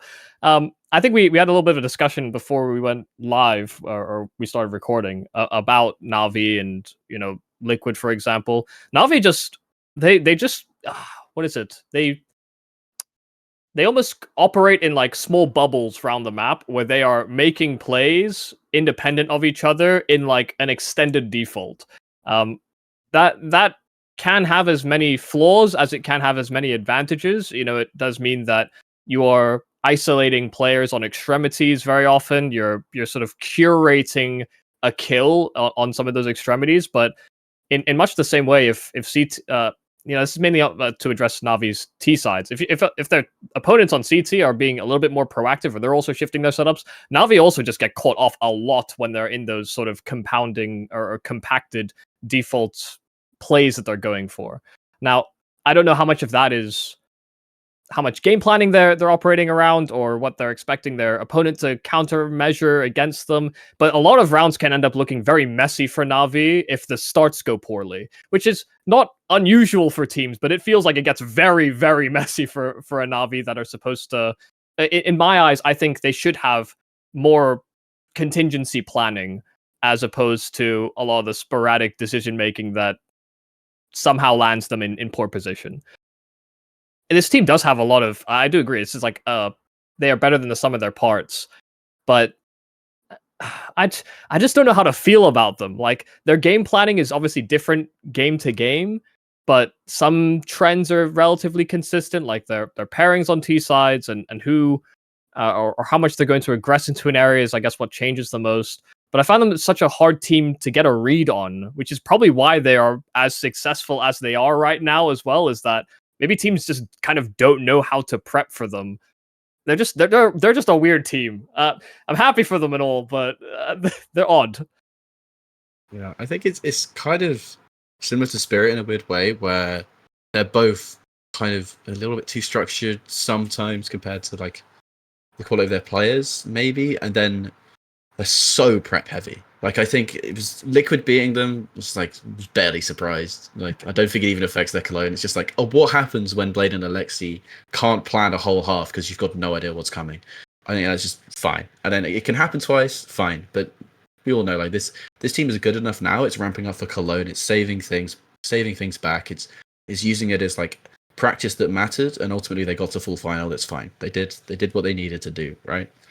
And I think this team actually, I just really enjoy the way they actually structure these T sides. I think they're much more fluid in terms of roles, because they do that thing that we said that Donk doesn't do, right? And, Ema was pretty garbage at it for a long time, but they are using him to take space and then leaving him. And I think in Game Illusion, he was really good at that around Connector, and now in Navi, it's taken him a long time, but he is getting a little bit better at these kind of becoming that lurker later on. I think JL can be any kind of rifler you want him to be. He's amazing in arenas as well. Like, let's just get him to an arena and he will just go up 0.2 rating. Like, that's just like he's like their fourth best player in every group stage. It is their best player in every playoffs. Like, it's just so consistent now. Like, this is something that, maybe it's because everyone else is getting nervous, and it's like that meme on Twitter where it's the IQ versus the rating, and it's just under the lights, then it's just jail's playground, right? But yeah, I am a bit worried about like the bit up and down. I think that's like certain maps as well. It's kind of maybe a role thing of just, you can't always expect him to be the star because he is in these kind of anchor lurker spots. Like, it is kind of something you want, because it is a team. It is such a team game with them, like, at all times. And I agree on you with Wonderful. I think it's not quite there yet for me. I think this team is more about its calling and its rifling core taking turns to all have loads of impact within a half, even within a round, changing their roles, changing what type of aggression that they can deliver. I think they're all actually very flexible and deserve a bit more credit for being that flexible, because they're asked to do things that most teams don't ask all three of their riflers to do. Yeah, if you've ever played Fantasy on HLTV, you know that picking any Navi player, it's like, oh, whoa, he had like a 2 point whatever rating on this map, and it's like, oh, he finished the next one with like a 0.7. Well, what happened here? That is, I think, as well. That's just like a very simple-minded way of rationalizing, or I guess a good example of how much things fluctuate in this Navi team, role and performance-wise, weirdly. Yeah, map to map, it's Wonderful was the one I locked in on just because he was the one I noticed the most. But it is true. Whilst their event ratings, funnily enough, don't seem that crazy fluctuating, it's really when you dive in map to map that you realize you can't entirely know who you're going to get a good map from. Well, you pretty much know it's not going to be Alexi B, but aside from that, there are no guarantees in the Navi game. An Alexi nuke, though, maybe. Sometimes an Alexi nuke. Not that reliable. Not reliable enough for me to buy in. Let's put it that way. It's his best map by far. I think Blade likes it. He's doing that Guardiola thing. It's like, I don't need Messi. Like, fuck you guys. I'm just gonna solve the game without the best player ever and prove that it was me all along. You know, like, you gotta respect him for that. I mean, to complete the analogy, he then needs to spend £1 billion on everyone else but Messi. But, you know. Well, Ema wasn't cheap. We got there. Wasn't Simple the one that called Blade shit when he played with it, like he first teamed with him or whatever? Well, as a player, I think he had a point. Yeah. He was a bit shit as a player. That's true. Yeah, but it was That's just like also these players young, Simple. He's like, these guys have no idea how to play Counter-Strike, and it's like, I thought these guys are supposed to be veterans, and now Blade's really the mastermind. He's like, look at this Simple guy, teamless. Guardiola couldn't tackle, and you know, look at him now. It's all fine now. On top of the world. All right, let's get into our second wave of favourites, because I think we've picked 1, 2, and 3. Not quite in that order, but we've got the 3 biggest names out of the way. Now I think is when it starts to get ugly. This is where I think some tough justifications have to be made.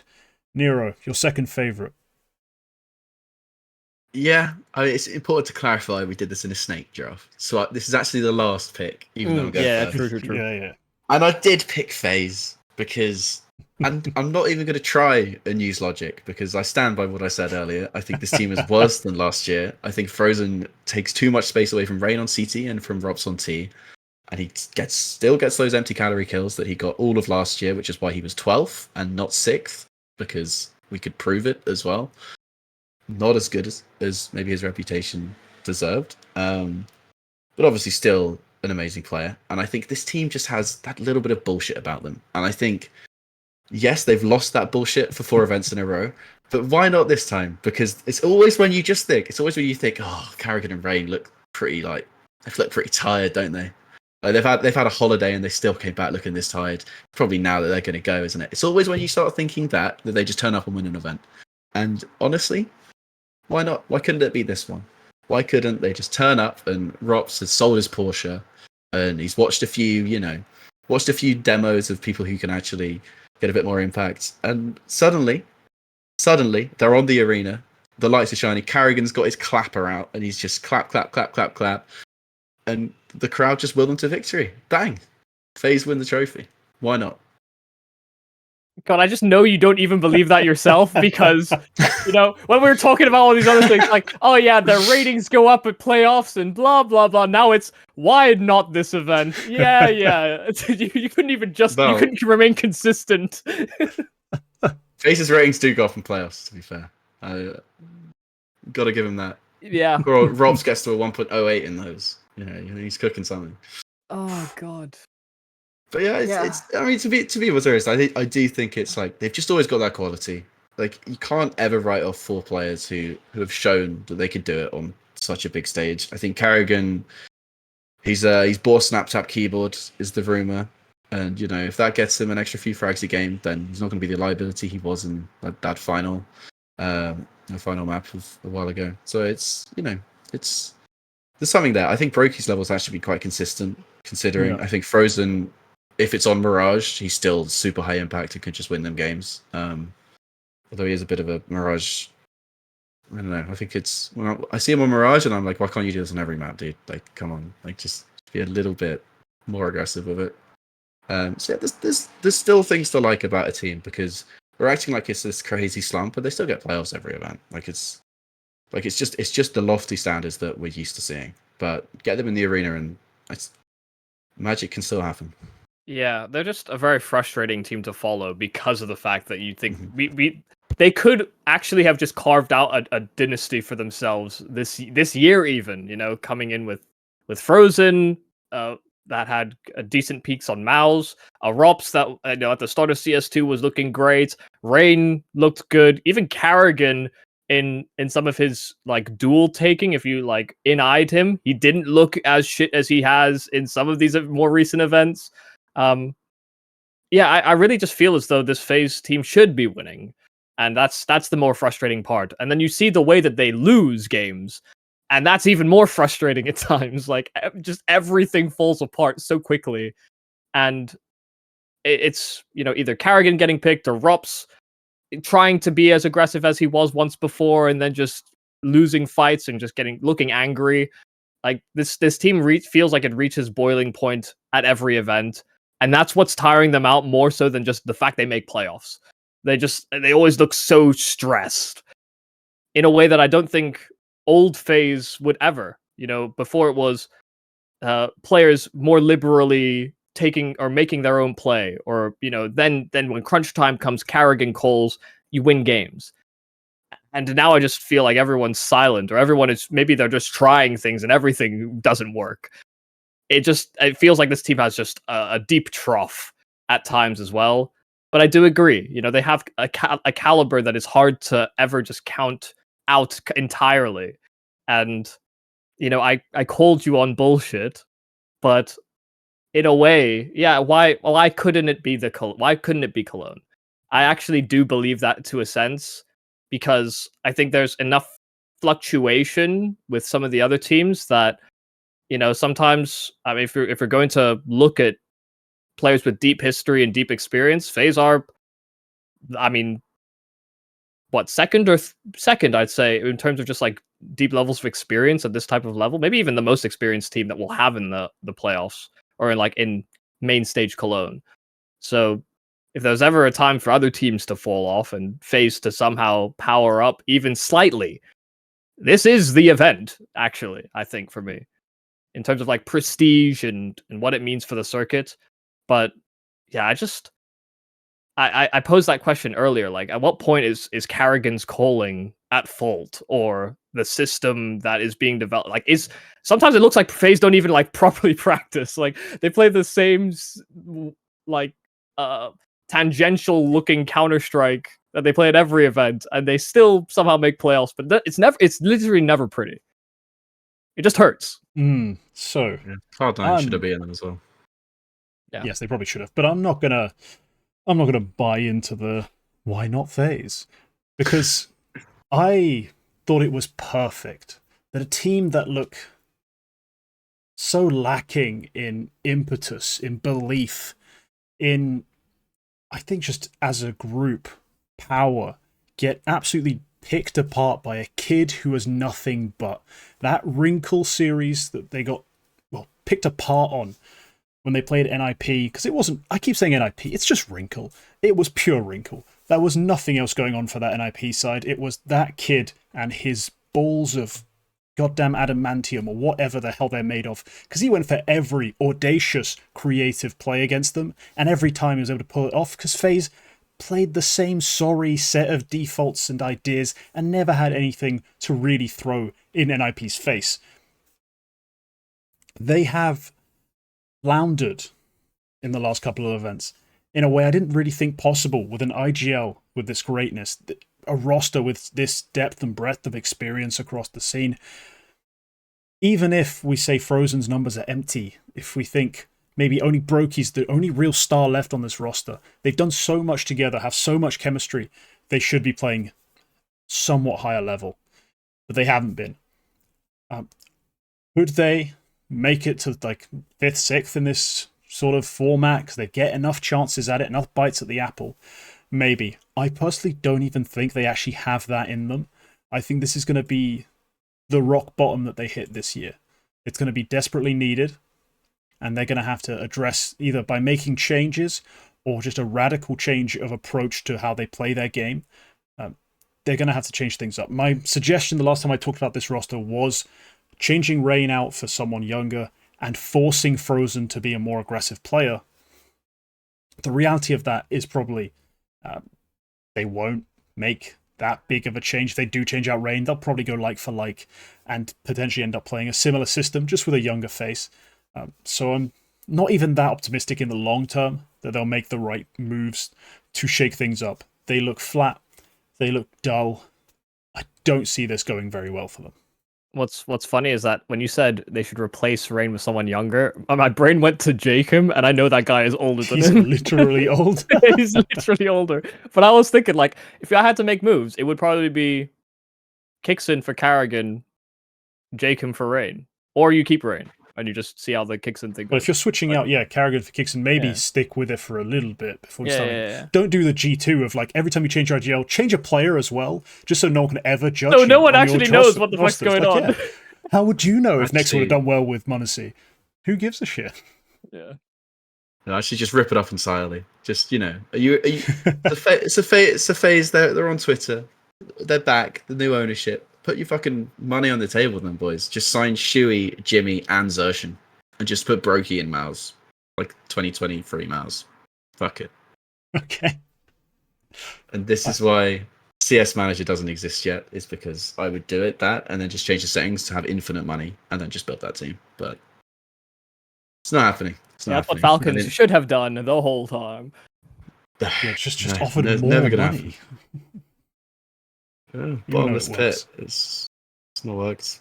Well, if we're ready to move on, well, your point, KingT, was about FaZe, lackluster, no belief, no heart. I think is really what it came down to. Yeah. And I've decided to go with a team that is all heart. In fact, maybe sometimes too much heart. I've gone with G2, the heroes of Dallas. I never hated the move as much as everybody else seemed to. Everybody is slam dunking on Snax. I get it. He ain't really do that much with G2. He had to do a lot of role swapping to try and make that G2 or the Gamer Legion. Sorry, when he was on Gamer Legion, he had to do a lot of role swapping to make that team even look anywhere feasible, even in tier 2. Like a lot of the guys that he was working with were too inexperienced or too uncomfortable. So you'd see Snax on different spots every map, it almost felt like. So I had a feeling that he'd do okay. I think their mid-rounding is a lot better than HLTV's ever really looked, but it does help when you've got m0cs, NER0 and MOUZ that all do seem to be feeling it in their own respective ways. MOUZ can just win rounds entirely by himself. But I think because they have so much belief and reliance on that, sure, they're not playing like the most structurally sound Counter-Strike, but it's fast-paced. You end up in a lot of 3v3s, 4v4s, and I actually do back G2 to make the right decision a lot of the times, whether or not that is purely Snax or just, offloading some of that calling to NER0 or m0cs or whoever feels the strongest in a round like that. I don't know. I'm happy this G2 team didn't fall as flat as I think people had kind of forecast on it. Like, MOUZ, how good is he actually going to be? And Snax, who we remember Snax, great personality, but as a player, I'm just happy this team is looking at least threatening in a way that some of the other teams actually can't hold a candle to. Like, in terms of individual just playmaking, I think G2 have a lot of options. It's just whether or not they're doing the best job at enabling some of those options. At times it does feel, hey, you're on an island. Oh, you've won the round for us. That's lovely. Great job, everybody. But they're an exciting team that I think will improve as time moves on.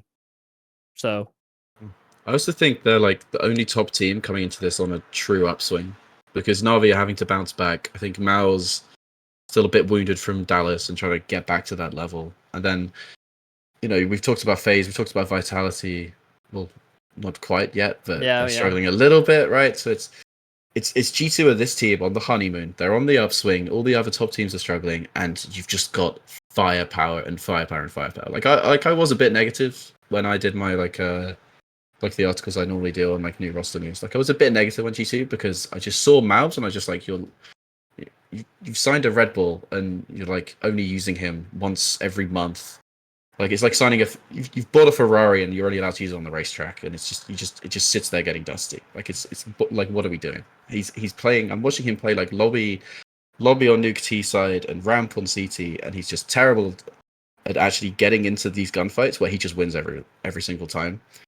And then like 2 days later, he just plays Nuke and gets like a 1.8 rating because he's just that good. And I think I even underestimated MOUZ a little bit because I thought, okay, he's 1.3 rating in amazing roles. Like when they completely change his game and he doesn't see enough people a half, like I think he was going to drop off a little bit, right? But but he kind of has. Like it is like 1.1 against much better teams. Like, but it's the round to round impact of watching him take space like as fast as Stewie, but as well as NER0 in terms of actually killing people. And it's that combination that is just giving them a completely new dimension. I think Snax has done very little. I think he's probably not even calling on Inferno, especially. Like, boy doesn't have a clue. Like, it's not really to do with Snax. It's about a fresh start, lighting a fire under Hunter, 100%. That that trend up has been caused by something. Maybe a few roles. He's had to watch a few more demos to learn the new roles, and that's just helping his overall game or something. I think Nico with this new keyboard is so back. Like, he was using it in Dallas. I'm just saying that's when it started. I think he's back to his level. He's confident again. He's actually like higher rating than Munacy like last like few weeks, which is kind of stupid. Like, I think Munacy, for all of what I said before, like, he's for me like the second best player in the world and unbelievable and just wins you round. And I think now you have like 4 different people, because I think Hunter is starting to be that X factor again, who can win you rounds out of nothing. Like maybe if I can leave my FaZe praise long behind, because I'm never going to do that again, and just say that G2 are the new bullshit team, because they have these 4 players who can pop off at any time. And Snax has that experience. Like, maybe on a stage that does come out and you see one of these vintage clutches and it just turns a game on its head, like the way like Carrigan could do sometimes, right? I think that's all you need from him. Like, my one worry is like some of these anchor spots that Snax is in. I think if some of the world's best lurkers were in better form, I think you could punish that. I think there's a reason teams don't really do that anymore. But in terms of MOUZ, I've just been so impressed with how he's adapting to new roles. And yes, he'll have quiet maps, but it's the round-to-round impact of, like, especially on Ancient, he'll just win you rounds with these 2Ks. Like, it's almost Donk-esque with, like, it's the 2Ks that win you rounds. And he might not end on a great KD, but he's just so good. Yeah, the part of the equation that I didn't have any doubt about was MD coming in. Not because I thought he'd play at his level from M80, or that he'd get his roles, because that was very quickly dispelled. Like, no, he's not going to get his roles. We're not going to make Hunter play supportively. We're going to make the new kid come in and play these spots. But his talent is undeniable. And so the fact that this team is still able to firepower BS their way through stuff isn't a novelty.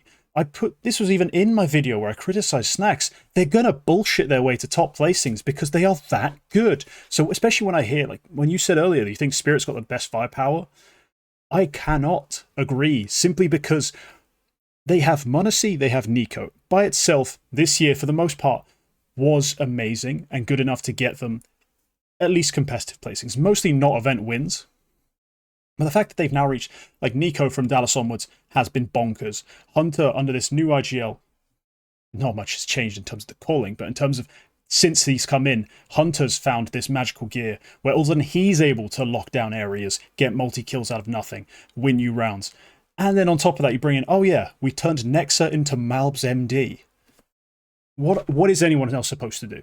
You can only outcall them so many times. You can only flashbang each one of their individuals a grand total of 10 times a round. There's not enough utility in the world to guarantee that these guys are going to be blind when you do eventually have to just fight them. So yes, they have had success since signing Snax, but I don't think they're going to win Cologne. They are still incredibly limited when they can't just shoot you in the head. Their T-sides have been abysmal outside of that one map, Ancient. The one map Snax was able to get functioning on his previous team's plural, and the one map where they can get MOUZ MD involved in every single round of both halves.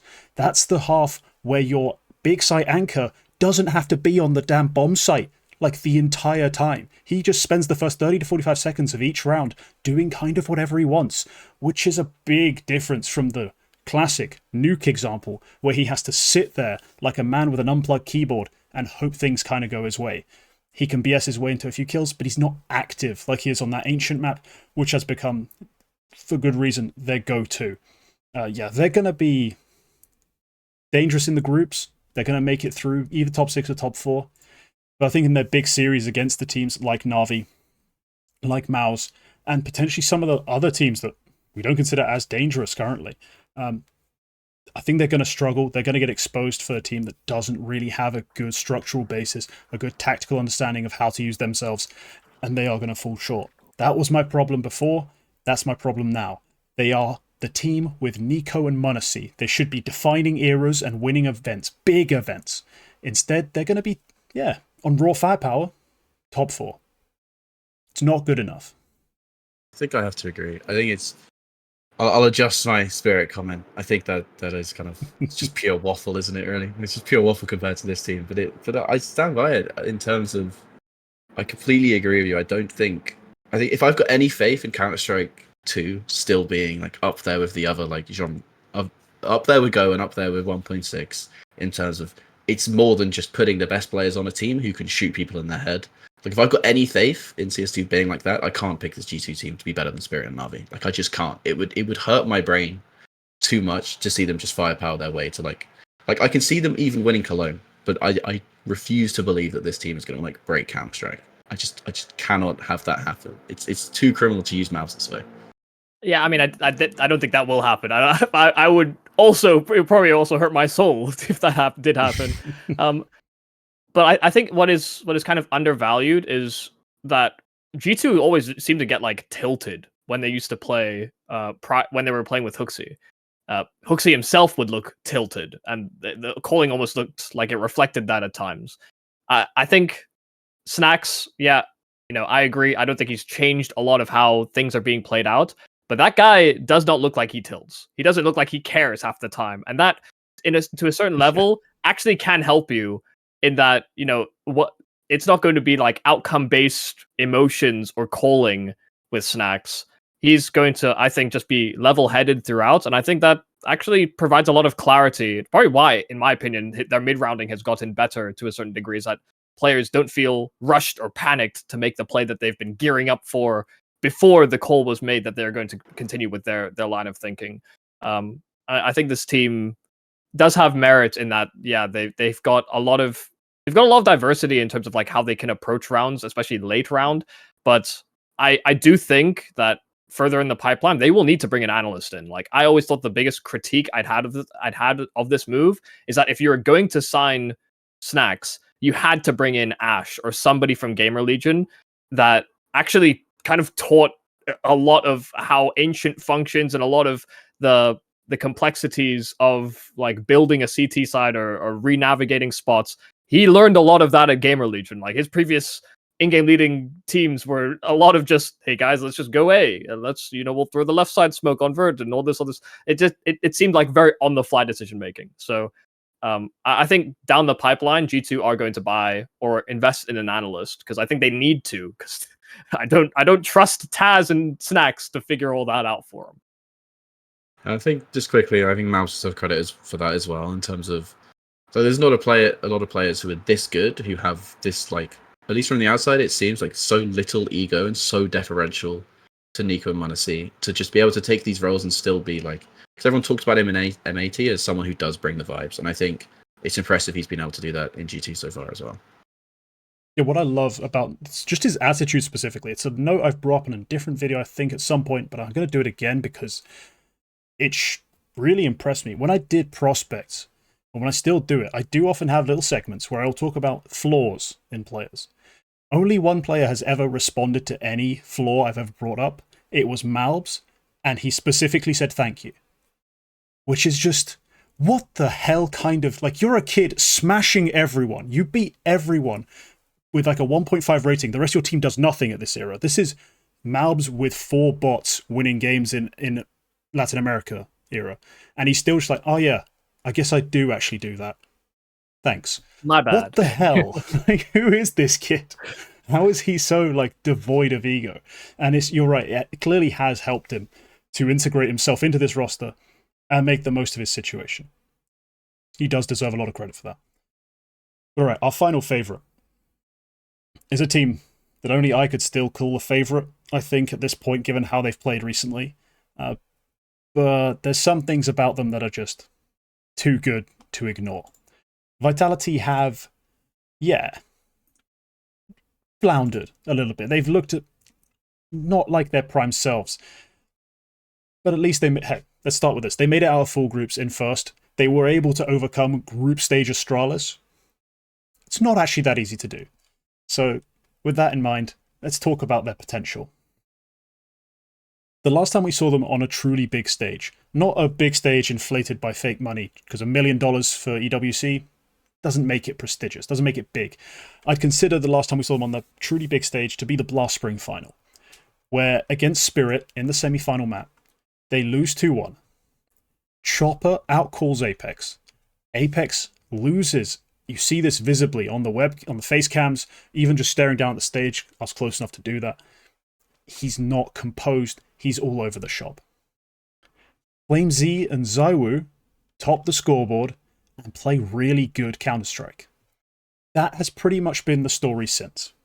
It has remained pretty consistent. ZywOo is going to be the third best player in the world. On his day, he can go toe-to-toe with pretty much anyone. But yeah, one of the best players in the world. And FlameZ is outstanding on the T side for this roster.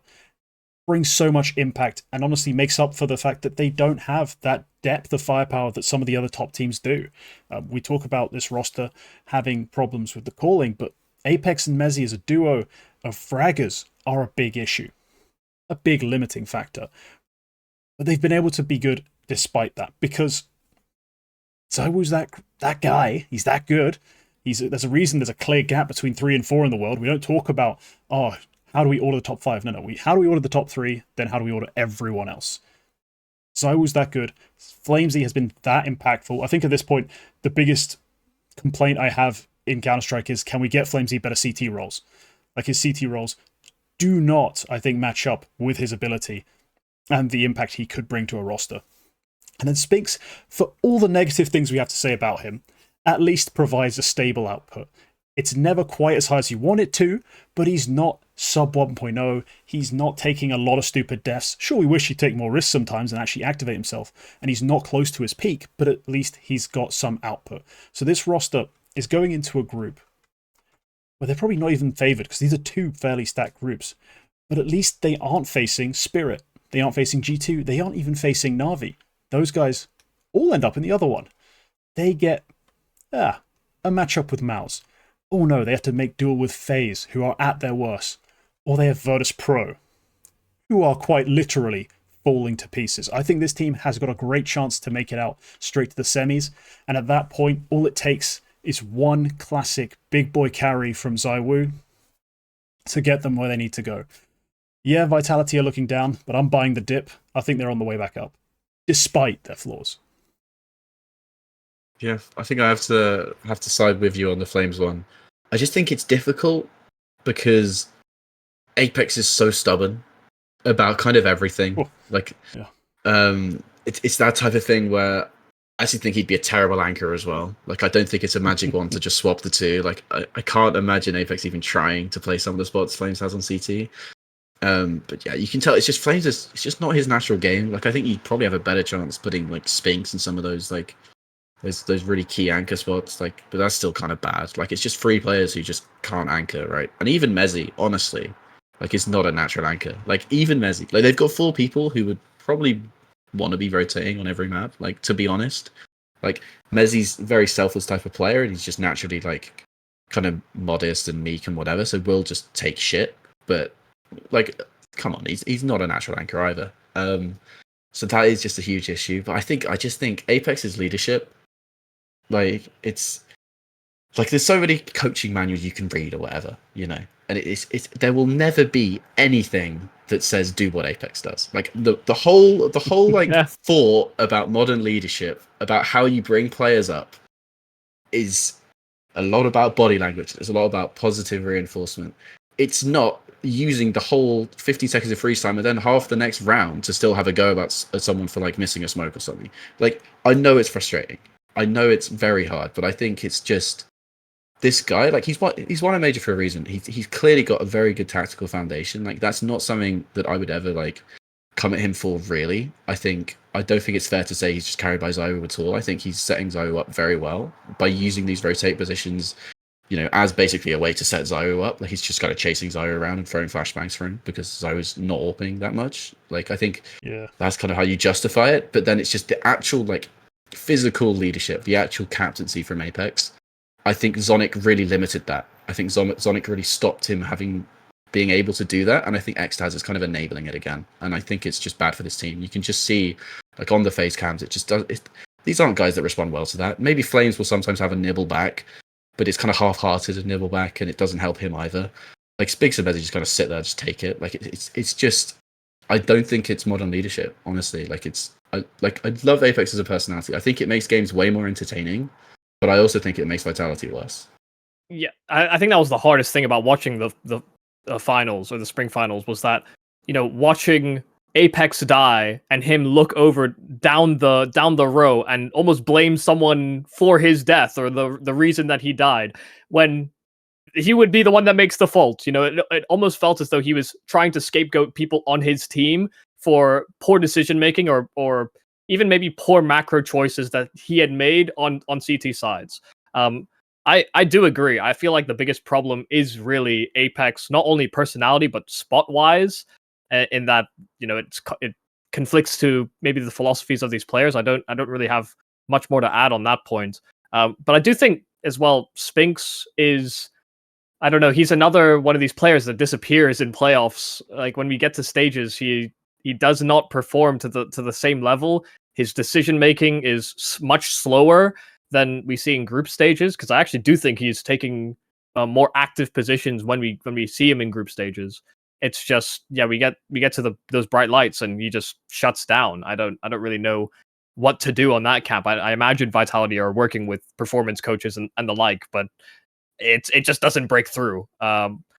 So I only really see like two proper pieces on this team.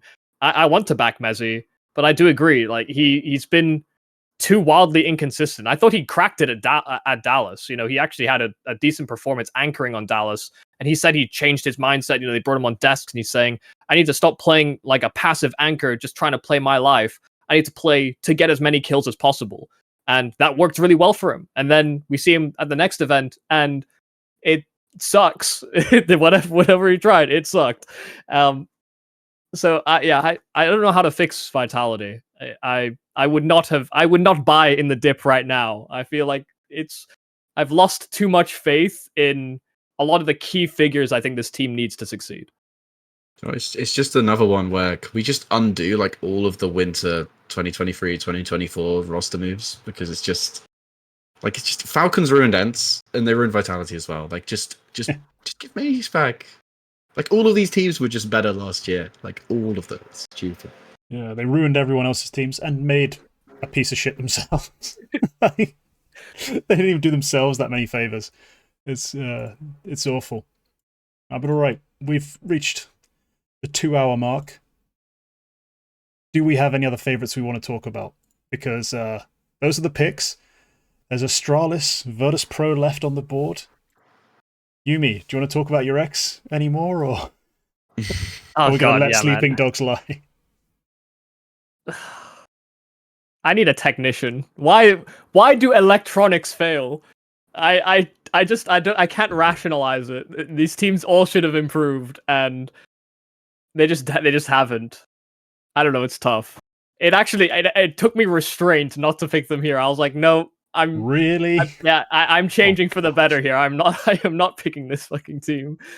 But maybe sometime soon. Maybe I want them to get their shit together. I thought Zoma was going to come in and fix it, and I think they have actually improved slightly, but not enough that this team is a threat, which is a shame. I was just surprised Electronic did this again. Like when he joined Cloud9, you kind of go. I think Blade even said it in an interview before it all like hit the fan. He was just like, yeah, like I think it's a cool roster on paper, blah, blah, blah, but I think Electronic and Hobbit will struggle in the same map control pack. And it's just like, yeah, you were bang on. Like they both sucked. And this time he's trying to do it with Flit, like on most maps, and you're just like, that's not really how it works. Like there's only so much jumping around corners Norbert can do, like from his lurk spots. Like there's just not enough room to go around, I think, is my issue with this VP team. And I think Electronic's also doing what he normally does, and he's trying to change too much too fast. And if VP lose their tactical identity, like that was what got them here. So I think it makes the scene less fun to lose that tactical versatility like that they had. And if they're just another boring team without enough firepower to break this top 6. But I thought they were always a boring team. That's why they were so different. No, only to plebs. That is so true. It was always the snobby pick, wasn't it? You know, we're always like, yeah, us analysts love Virtus Pro. They really play such a unique brand of tactical Counter-Strike. You peasants couldn't possibly understand. And now that they're just now that they just suck, it hurts. Like you can't even say that anymore. Yeah, we can't even turn our nose up and pretend we loved how they finished 8th. it's the definition of a B stream game, like a second monitor game, right? But yeah, I mean, in 2023 they saved less than Vitality sometimes, but they never got the slack for it. It was just, yeah, it's more fun to have teams doing different things. That's ultimately what I care about with VP. Hmm. Yeah. All right, Astralis. Sorry, I'm just not going to bother with you. No offense. You're a boring Danish 5-stack who are good in groups. That's all there is to say about them. All right. I think we're going to wrap up the show there because I'm getting real warm under these lights. Yeah. Nero, thank you so much for coming on. It's been a pleasure. Keep up the articles. I will be reading them all, unfortunately. I hate reading, but goddamn it, you make me do it every time. Yeah, buy a book, man. Come on, get off the screens. No, Good I for you. refuse. Too many demos. Are you Too trying many to say you're going to demos, not publish a enough book? feces. No, I'm not doing. I'm nowhere near. TLDR. The book. I mean, I'm going to try and do like a very long article soon on like data and scouting, basically. Just keep an eye out for that. But Okay. that might end up Sweet. being a book. The way these interviews I've done just way too fucking long. But yeah, Alright. we'll see how that goes. Yeah, looking forward to it. All Very right. cool. Leave a like if you enjoyed. Leave a comment telling me why we're wrong, or that one guy keeps calling about G2. Tell me why I'm still delusional, or whatever it is you always like to say. Yeah. Remember, subscribe for more. Members get even more. I'm too tired to keep rambling. Let's go. Bye-bye.